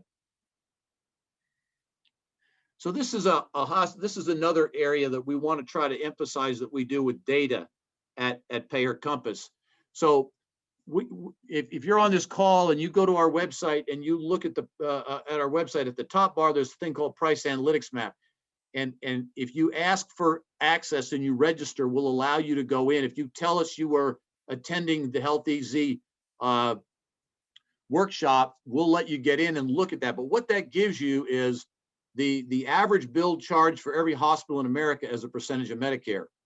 And what we notice here, this is an example in Phoenix, Arizona, and you can see what the average billed charge is from the most expensive hospital to the least expensive hospital. Now, this is not all the hospitals in Phoenix, in the Phoenix metro area, but this is a representation of them, okay? But you'll notice that there's a distinct difference. Now, the question on the table is, if I had a $10,000 bill at the cheapest hospital, what would that be payable under as Medicare? Well, the amount payable will be $3,600. Now, what this is intended to do is give you kind of a sense of hospital shopping in a particular marketplace and the data that we can use to help you and your employers kind of go through this exercise. We can do this virtually. I have this type of a layout for probably 30 or 40 locations around the United States, and I can show you how to create it. But the Medicare allowable on this particular treatment was $3,600, and the average reimbursed Medicare for facilities in Arizona, according to our data, is 160% of Medicare. So you take the Medicare, multiply by 160, and now you've got a $5,700 bill that would be the same amount regardless of what hospital you went to. And on the right-hand column, it shows the savings that the plan would generate depending on which hospital you went to. Well, you can see that you're in the 70 to 80% range at the most expensive hospitals. That's the whole essence of reference-based pricing. What we're doing here, using data and benchmarking, we flatten it and we give a story to tell that allows the employer to start to understand how they're buying healthcare. They don't know any of this information. So you're dealing with new information and you got to get your head around it first. But this is the kind of information that employers go, where you been all my life? I needed to know this because my health plan costs keep going up and up and up and up. I'm not going to send my people to Gilbert Hospital. I'll send them to the Banner Gateway Hospital instead and give them an incentive to go there. Okay. And I'm going to go to the Banner Hospital and create a direct contract with them. But I've got 500 employees. If they want our business, they're going to have to ask for it. Okay. That's the kind of mentality you're going to have. You're not an insurance broker anymore. You're a healthcare advisor. We're going to get into that a little more. Let's go to the next slide. Okay. So I did a hospital shopping exercise where I compared two hospitals, and I didn't have time to do all of it today because it's too involved. Suffice it to say that if you had a cardiovascular event at hospital A and you decided to go to hospital A versus hospital B, the difference in the price, and these are the hospitals across the street, one's a university hospital, one's a regional hospital, the difference in the price points at 165% of Medicare versus a 55% of billed charges would be about 35 to 40%. Hospital A is 40% less than hospital B. Now, we don't have time to get into that today, but at the end of the day, those kind of calculations can be made. Let's go to the next slide. So one of the tools that we have is what we call our safe harbor tool, which is Compass Connect. And this happens to be Arizona. And we have records in Arizona of 636 providers who are direct contracted at a percentage Medicare. We have 842 safe harbors. And those safe harbors are people that have said, yes, we will take Medicare. We know about it, and it's available to anybody. The safe harbor is available to anybody. The direct contract is available only to the people who hold the direct contract. But what's most important about this particular slide is the 7,400 providers in the state of Arizona that have accepted a reimbursement as a percentage of Medicare and not balance billed, okay? And this is just the state of Arizona. Across the universe of the United States of America, we have over 700,000 records that fall into this, and we constantly grow it every day. So the upshot here is 96% of the providers in Arizona are accepting reference-based pricing at some level, okay? That's very important to know. Let's go to the next slide, please. So what we're going to do here, I'm very excited to invite Elizabeth Frank to now she's been sitting there very quietly and basically being part of this. But Elizabeth, would you talk to us a little bit about stop loss and UME and how UME and Health EZ and Payer Compass are kind of collaborating to put together a program that has some preferred pricing? You're muted.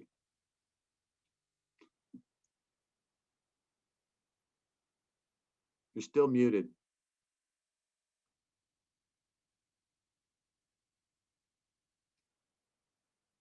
Hey, Health EZ, there you go. There we go. Hey, everybody. So thanks, Dan, for the intro. So I really am very excited to be here today. I do want to jump into this, but I do feel right now it's really important to share with everybody that's on this webinar today that I actually come from the broker world. My entire experience for the last 20 years has been in the shoes that many of you are sitting in today. And quite honestly, had I paid attention to this side of the world when I was selling, actively selling in that side, I actually know for certain that I would have had more sales, better retention. You know, I would have been, I think, more of a client advocate, more so than I was than more of on a piece of paper, right? So to Dan's point about education, I think that knowing what I've known and what I'm learning now, this is great. You know, we really feel that as a company, you know, UME is a full service MGU. We have two rated type A white papers that we are utilizing. And I have to tell you, we have seen a huge uptick in the last year for proposals coming in for reference-based pricing across the country.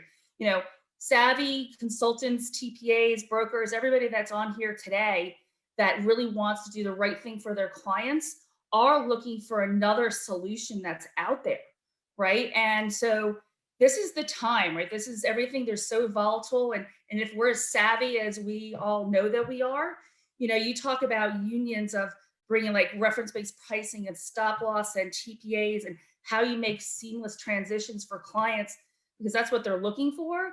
This is what we're doing today, you know? So, you know, one of the things that really helps us from a UME standpoint is that we are able to really come to the table out of the gate because we have underwriters that are internal, that we use our powers for good every single day. We literally look at this, how do we underwrite this from a stop and an ag, that we are going to be able to not just come out of the gate with great prices, but how are we going to retain them, right? We all know at the end of the day that moving cases every single year, every 3 years is not healthy, right? Not only for the administrator, but for retention, you know, employees, they don't like that movement. So we take a stance as a company that we are going to do everything. We are super flexible.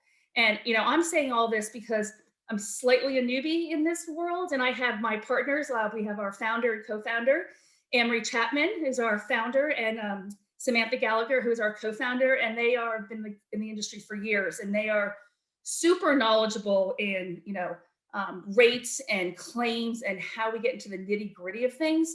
I'm really here to be dangerous for all of you, saying, listen, this is something we as a stoplights company really, really support. And we know that partnerships with everybody, like how we're going to bring this in as a deliverable to the clients is ultimately where we need to be today. So I'm a rah-rah cheerleader as a broker. Dan.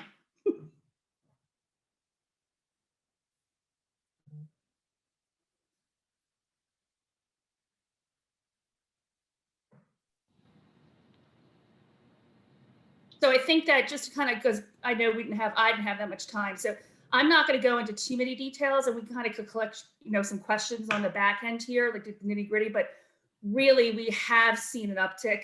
And honestly, we do know how to underwrite to be able to get the numbers to really be able to help the reference-based pricing and the TPAs and to really deliver a quality product.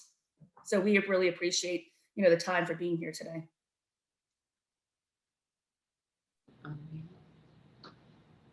So thank you very much, Elizabeth. We appreciate it. Yeah, they're working on a program with Health Easy to do something that's going to look fairly interesting, and it's a couple of months out yet. But the idea is that Payer Compass receives better consideration because we don't invade the claim fund and we don't invade the stop loss proceeds because we're a flat PEPM. So what I want to do for the rest of the presentation is really talk about salesmanship or leadership. Let's go to the next slide, please. Because, I grew up in a world where, the game of insurance, and I'm going to apologize in advance because I'm going to do some metaphors here, but I really want to emphasize that you're no longer salesmen. You're going to have to be leaders in this marketplace. And the game is winning at self-funded health plans. And I'm going to use the metaphor of the football game because it's something we're all near. It's near and dear to our heart. We understand it, but I will apologize in advance to the ladies because what I'm going to show here, there's all men and there's no women. There's no women quarterbacks yet, but you never know. We could have those someday. So let's go to the next slide, please. So, one of the things in the world that we're in today is the broker is no longer the broker. You're the quarterback of a team, and the team is going to include the TPA, reference-based pricing, the PBM, and a variety of other things, a stop loss carrier. You're going to have to pull together a puzzle, and it's a team effort. And what we have here, you're going to have to be a leader. Leadership is required. So we have some guys here that are known leaders, right? Let's go to the next page, please. Okay. What's interesting is they had teams. They could never have been great without having a great team around them. And so as a broker today, your definition as a broker is going to change. And I'm going to go through that a little more detail, but I want you to get in your head that you're not just going out and selling a policy anymore. You're going out and solving a problem, and it's going to take a team, and you're going to have to lead the team. So there's another important aspect to this. Go to the next slide, please. And that is you're going to need a coach, because if you looked at all four of these guys, you realize that, hey, there's a coach involved here, and the coaches are as great as the leaders, but it took the team, it took the leader, and it took the coach to make that happen. And obviously we have somebody here in Kansas City that we're pretty excited about, but he's in a long line of men that are great leaders, and he's proven to be an amazing leader. So, but he's also got an amazing coach. But you look at the coach's representative in this, so the question is, who's your coach? And how are you getting prepared? How are you preparing yourself to be a great leader? Let's go to the next slide, please. Okay. So what's the prize? Well, the prize is higher quality, lower cost, more accessible healthcare. And for you, the prize is a long-term sustainable relationship with a client that loves you, respects you, and sees the value that you bring to the table. Okay. You're bringing value. So the prize for you is that sustainable relationship over a period of time where your presence in that case is making a difference, not only in the cost, but in the lives of the people that you're involved with. Let's go to the next slide. Okay. This is bigger than just selling. So let's talk for a minute about the difference of being a health broker and a healthcare advisor. What does a quarterback have to know? Well, if you're a broker, you're going to get paid a commission to do plan benefit designs, marketplace options, cost comparisons. You get paid a commission. If you're a healthcare advisor, you're going to need to know and be conversant in all of the elements in the pink down here: compliance, self-funded structures, medical underwriting. And you notice the next one, it's consumer and provider education. I should have bolded that, okay? Because that's really what you're going to become. Because as a quarterback, you got to be an educator. You cannot be an educator unless you're a learner. And if you're not willing to learn, you'll never know how to educate. So learning and education kind of go hand in hand. Claims analysis and review. You saw the benchmark study, okay?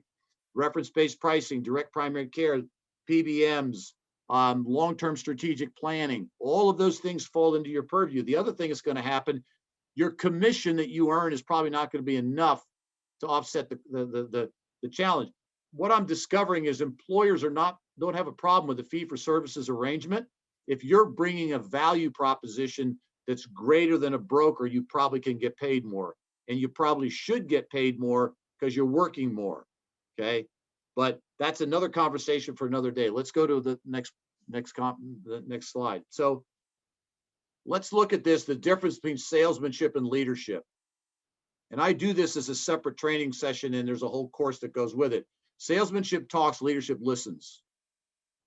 And the essence of listening is asking the right questions. Okay? Salesmanship sees the problem, leadership sees the people. Salesmanship knows the answer, but the leadership knows the question. What was interesting today, talking to this young man in Michigan who's a producer, he asked great questions, and I can tell by the questions that he's truly engaged, because he's looking for information and knowledge that he has to have to take to his clients. He understands the game is changing, and he's trying to get ahead of the game. Okay. Part of the reason I'm still excited about this is because I've been trying to be ahead of the game all of my life. It's like, are you chasing the train or are you running in front of it? I prefer to think I'm running in front of it. The problem is if you turn around and look at the train, it's going to run over you. Okay. You just got to keep running. And depending on where you're involved, change is like the train running behind you. If you stop and you think you're going to get out of its way, you're wrong. It's going to run over you. So why don't you go run ahead of the train and figure out what the change is going to be and then be part of it? You can either react to change, anticipate change, or create the change. And what we're asking you to do here is start to embrace the idea of leadership and create the change. Salesmanship knows the mind, leadership knows the heart. We're going to talk about how to get into a case in a minute, and I'm going to talk about how to deal with the leadership. Salesmanship controls, leadership collaborates. Okay. Salesmanship works, but leadership wins. The whole idea of leadership is leadership generates a win for everybody, okay, including yourself. Here's the news flash. If everybody wins, you win, okay? If everybody loses, you probably lose too. So if you're doing the right things in leadership, you're going to win eventually. Question is when and how. Let's go to the next slide, please. So how do we install a reference-based pricing plan? And I'm gonna kind of close up with this, but there's an 8-step process. Go to the next slide, please. This is the life cycle of a transaction, and I'm not going to get into this in a lot of detail, except to say that sales is a three-legged stool. It's the product, the process, and the politics, okay? And any one of those three can undermine and completely crater a sale. But in the self-funded, level-funded world, you got to pay attention to the politics before you pay attention to anything else. So as you're going through the initial sales cycle, okay, you're doing your planning, your preparation, you got to focus not so much on the details. What's the politics behind decisions inside my client? And then I make a no-go decision. Then I do my data gathering, et cetera. And eventually I get to a closed sale, and then I go to installation and service. But what I want to talk about is the sales piece of this. How do I do from planning through the go, no-go decision? Because And then how do I take the process on to a closed sale? So let's go to the next slide, please. Okay, so step number one in installing an RB plan is you better learn about RBP. And you need to recognize that there's a challenge. You're going to be challenged because you're going to be driving change. The next thing I'm going to ask you to do is follow the plan I'm going to lay out for you, because if you do that, you'll have a higher degree of success, a higher degree of opportunity for success. Know what employers prepare to teach and educate. We've beaten education to death here. Know what employers are not candidates. Prepare for concerns and criticisms, and then you need to allow time. Do not try to go sell an RBP. The guy that I'm talking to that's got the shipyard, okay, he basically told me we're not going to install RBP this year because it's going to take us a year to prepare for it. We get that. We understand it. It takes time to do RBP, but once you get it on board, people will come back and love you forever. See, allow the time. Take the time to allow the time. Do the plan. Next one, please. So the first meeting you have with the owner, okay, very important that you come prepared. You're going to educate. You're not going to sell, okay? You start with a problem. If you go back to the beginning of my presentation, I articulated the problem: rising cost of healthcare, long-term affordability, okay? You need to explain the RBP concept, and the best way to explain it is tell a story. It's like the school district story that I told you. Don't try to understand them. Try to get them to understand you, and then ask questions. Recognize what you're trying to do is a radical change, okay, and it's a long-term solution. So in the first meeting with that owner, you've had three primary objectives. You want to shift their thinking in that you want them to see and understand that change is going to be coming and they're not going to like what the outcome is. And then what you need to do is set some expectations and obtain a commitment. So if you don't see a shift in thinking and you see an unwillingness that they say, hey, you know what? We're not worried about this. It's not a big issue for us. And I've got a huge case I'm looking at right now that is it's a government contractor. They got billions and millions of dollars. They have an unbelievably rich plan. They're not a candidate for RBP. Sorry. Okay. They're pretty happy with what they are. Don't waste your time. Okay. Now, if you think if you can see and visualize in the conversation that there's a change in thinking going on, now you say, okay, if I give you these expectations, what do you think about them? So set expectations. And if they say, we're perfectly fine with giving you 5 or 6 hours of time to educate our employees because we think it's important. But you say, it's going to take time. This is what we're going to have to do. We set expectations. And once they say, yes, now, here's the commitment we want. If we're going to go through all this to do this, we need to know you're ready to actually shift, because you're going to do a lot of work. We're going to do a lot of work. So you're going to commit. Okay. And what we're going to ask you to commit to is all the stakeholders have to engage: employers, staff, employees, and spouses. And they're going to have objections. One of the questions in the room, and when you're doing this, is who else has their finger in the employee benefits pie? Okay. And when you're having this first meeting, we're assuming you're talking CFOs, CEOs, people that are responsible for writing checks. Very seldom is this first meeting ever going to take place with just the with an HR person. I know a lot of times it's just the HR person, but you start higher up. Next slide, please. Okay. Set expectations.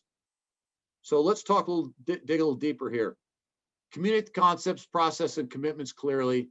And then the plan is going to require a shift in thinking and behavior. Essentially, you're going to shift the culture of the company, probably. Okay. The ultimate objective is lower cost, a culture shift for the company. The process is going to take time. Okay. Everyone's going to be required to take on more responsibility. And that assumes they're going from fully insured to self-funded.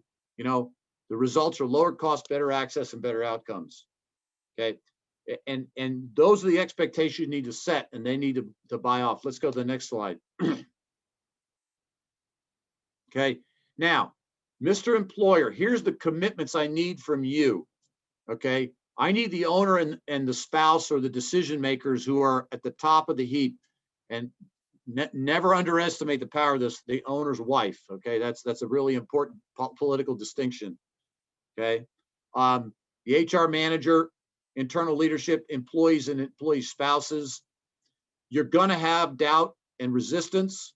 If you do not have active leadership and commitment to this, just stop the process because you're wasting your time. Okay. You're going to plan on multiple meetings and many questions. You want to measure the strength of the commitment to change, because you may get it at the beginning, but you need to keep reinforcing that commitment as you go. And then don't proceed unless you believe you can win. So let's go to the next slide.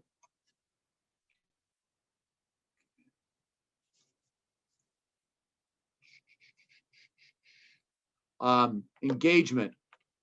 The owner actively engages and you get their commitment. So one of the things that I like to see is the owner basically gets his key management people or the key leadership together, and they say, this is a plan we're going to install. Talking to the CFO of the school district, said, we're going to have to get our teachers on board with this. But you know what? If we can do something in that conversation to tell them they could get paid a little bit more, we'll probably get their buy-in. Okay. The point is, he already knew that he had internal stakeholders, but he was willing to make the commitment to communicate. Owner clearly sets expectations with the key internal leadership, and they vocally support the changes. They embrace the training and education. They provide the facilities and they support enrollments, and they model the shift in thinking and behavior. Yet, in order for this to be successful and the transition to RBP or transition into a self-funded, level-funded health plan, the owner's got to be the vocal voice, or there has to be an internal champion. You, the broker, you, the healthcare advisor, cannot always be the champion. The best thing you can do is find an internal champion. And most of you that have good relationships with clients that have gone on for many years, you have an internal champion, somebody who champions your cause for you internally. Okay. It's a really good strategic and tactical move. Again, it's the politics of the sale. Let's go to the next slide. Okay. So play defense. This is something that most healthcare advisors don't even think about. What do you mean play defense, Dan? That sounds like, that's negative. Well, you're going to have obstacles. If you're going to play defense, you better identify who's on the other side of the ball and what the obstacles are going to be that you're going to have to overcome in order to make your deal stick. Okay. Recognize your adversaries. Okay. In the game of football, those guys were leaders because they had the defense on the other side of the field that was trying to make sure that they weren't successful. If you're trying to take a case away from a broker, or a broker, somebody's trying to take the case away from you, you're going to have to play defense at some point. Acknowledge change. Change is always going to be resisted. You have to anticipate it. You got to read the defense. I mean, you are defending your own cases from time to time. What do you do to defend your cases? Well, expect that from the other side of the fence when you're going after a new piece of business. Okay. Recently worked with a group where there's about $170,000 worth of revenue that was at stake, and to the broker, to the firm that was working on it. And trust me, the broker that was about to lose it, or the brokerage firm is going to lose it, they're not excited about watching $170,000 walk out the door. I don't care if it's $20,000 or $5,000 or $3,000. If you're about to lose a piece of business, you're not excited about it. With one caveat, and that is there are clients we could afford to fire, which is a whole other story. Okay. Recognize the power and resource and stay humble. How you deal with that is listen.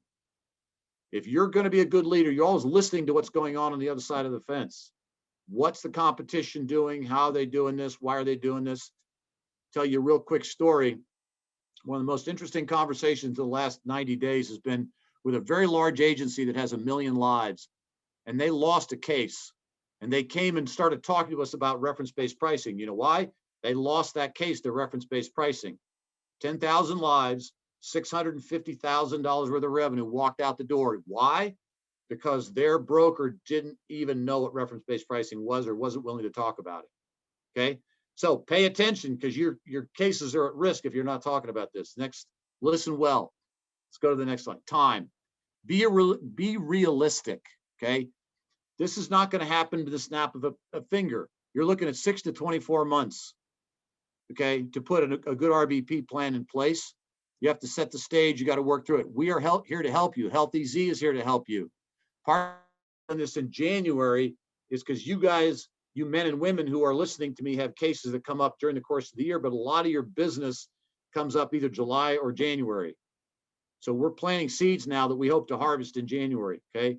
It takes company leadership buy-in, employee meetings, spouse meetings, employee meetings, enrollment planning and execution, final rates, plan design negotiations, and finally plan installation. All that takes time. In a small group, 50 lives, you got a 4 or 5 month lead time, you probably are good. If you got a 500 life case, you probably got a 12-month lead time. We're working on several cases that have 8,000 to 9,000 lives. Some of them I started working on. By the time we go from the initial conversation to actually seeing the case closed, we're looking at 24 months, okay? Depending on the size of the case, because there's a lot of moving parts that all have to be managed. Anyway, next slide, please. The final thing is compensation. Go ahead, next slide. And that is, you need to recognize your time commitment, prepare well, and be organized and efficient. You got to know the value of your time. That's a subject for another day, something I can talk to you about. You need to illustrate the long-term cost savings, and then you have to bring a value proposition. You're assembling a team, and you have to bring the value proposition of the entire team and the fact that you're the quarterback, and you're going to manage this in a way that's going to be a benefit to the client, okay? You're going to set a target compensation. You start by figuring out how many hours it's going to take. You want to disclose your fees, and you're going to enter a fee for services agreement instead of a commission. Now, you still could get commissions, but at the end of the day, in full transparency, if you're going to deal with Health EZ and Payer Compass, we're going to be transparent about our fees. You as the broker need to be transparent about your fees. I worked on a case with Health EZ in a prior situation where about 50% of the compensation was hidden.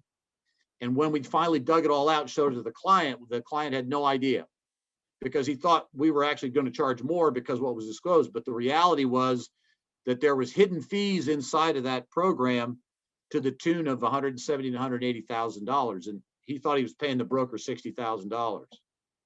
Not the case, okay?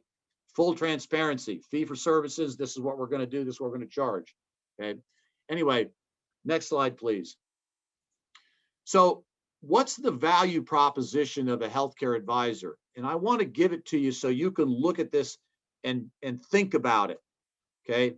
So here we have medical cost trends going up from $400 PEPM to 2024 over a 5-6 year period of time, where that rate could get as high as $600 to $700 PEPM.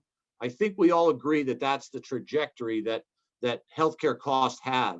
And so you as the healthcare advisor step in 2020 or 2021, and you install reference-based pricing, and you are the dotted line, which shows a 30% reduction. But look at how the line separates, okay? Your value proposition is not selling that policy. Your value proposition is managing the healthcare program for this particular employer over a 3 to 5 year period of time and watching those two lines separate. Because if you can drive down the healthcare costs or make it flat, and we at Health EZ has a case that we did collectively before, we saved $1 million the first year for that client. We also saved every employee in the plan $600 on deductibles and copays, okay? The point is, your value proposition is not the commission on the case. It's the generated savings. And in a different environment, on a different day, we can have a conversation about performance compensation. This is not the time or the place, but at the end of the day, having been a broker for over 5 decades, I can tell you that performance compensation is something that's coming, and it's going to become a cornerstone part, especially in larger group cases, because now we start to generate the metrics and the measurements and the data that allows for performance compensation. So anyway, that's the value proposition. You need to transition from the idea of being a broker to being a healthcare advisor. So actually, we're doing pretty well here because we're down to 140, and I've got a closing slide, and I'm going to turn it back to Gene, and we're going to basically open for some questions. So let's go to the last slide real quick. So thank you. First of all, thanks for the time. Elizabeth, thank you. Ron, thank you for participating. You know, we're partners in this environment. We're partners with the FIA group. we're partners with UME, and depending on your client, we may all play. If you bring Payer Compass to the table, obviously Ron and his group at FIA are baked into what we do. But the whole idea is to try to approach your client in such a way that we all win, you all win, and the client wins. So I hope this has been enlightening. It's been enjoyable to have you guys here. I really appreciate the fact we kept most of the people here for almost 2.5 hours. I've been amazed that that's happened. But Jeannie, I'm ready to turn it back to you and ask for you to close us out and then do any questions that we had. Sure, thank you. Yeah, on behalf of everyone at Health Easy, I want to thank you. I want to thank Ron Peck, Elizabeth Frank. We also have Anne-Marie Chapman and Sam Gallagher, I think, are still on. And we made you presenters. So if you wanted to add anything, we didn't spend much time on stop loss. Health Easy has a full service underwriting department. So if this were a telethon, I'd tell you operators are standing by to take your calls. My underwriting department is standing by to take your RFPs. We can always look at reference-based pricing illustratively. I always think it's a good idea to look at things when it's not actually the renewal. You know, when you're talking to an employer about self-funding, or if you're now talking about RBP, it's time to educate when there's no pressure to make a decision.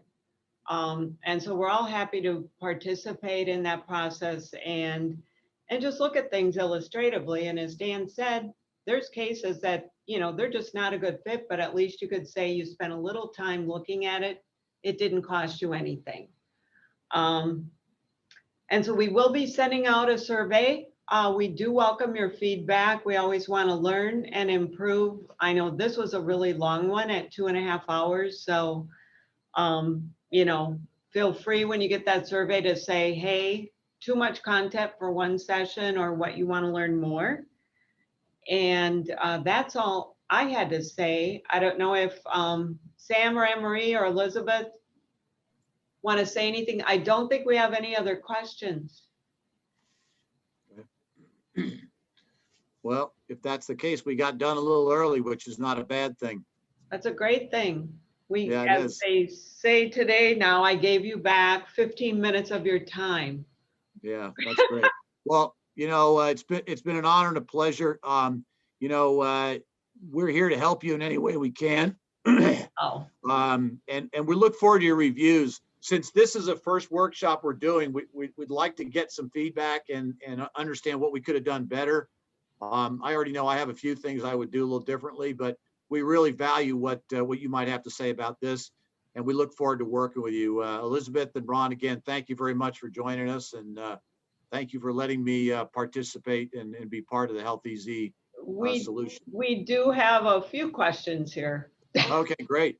So group size for RBP that fits best. You know, in our world, 25 plus is usually what we write down to. I don't know if there's a particular group size that you guys would like to weigh in on.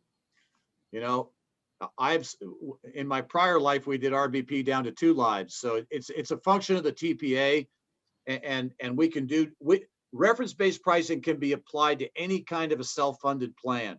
A MEC, I mean, we're doing one on a MEC right now for about 600 employees. So it really is, it could be put around any size group. Is there an ideal number? I'm looking at a 9,000 life group in Arizona right now. So we picked up a lot of large cases. We have a 7,000 life school that we just wrote. But we have a TPA that has basically put about 60 cases on the books, and the average case size is 18. So it's all over the board, whatever fits. And then one last question, is the workshop recorded?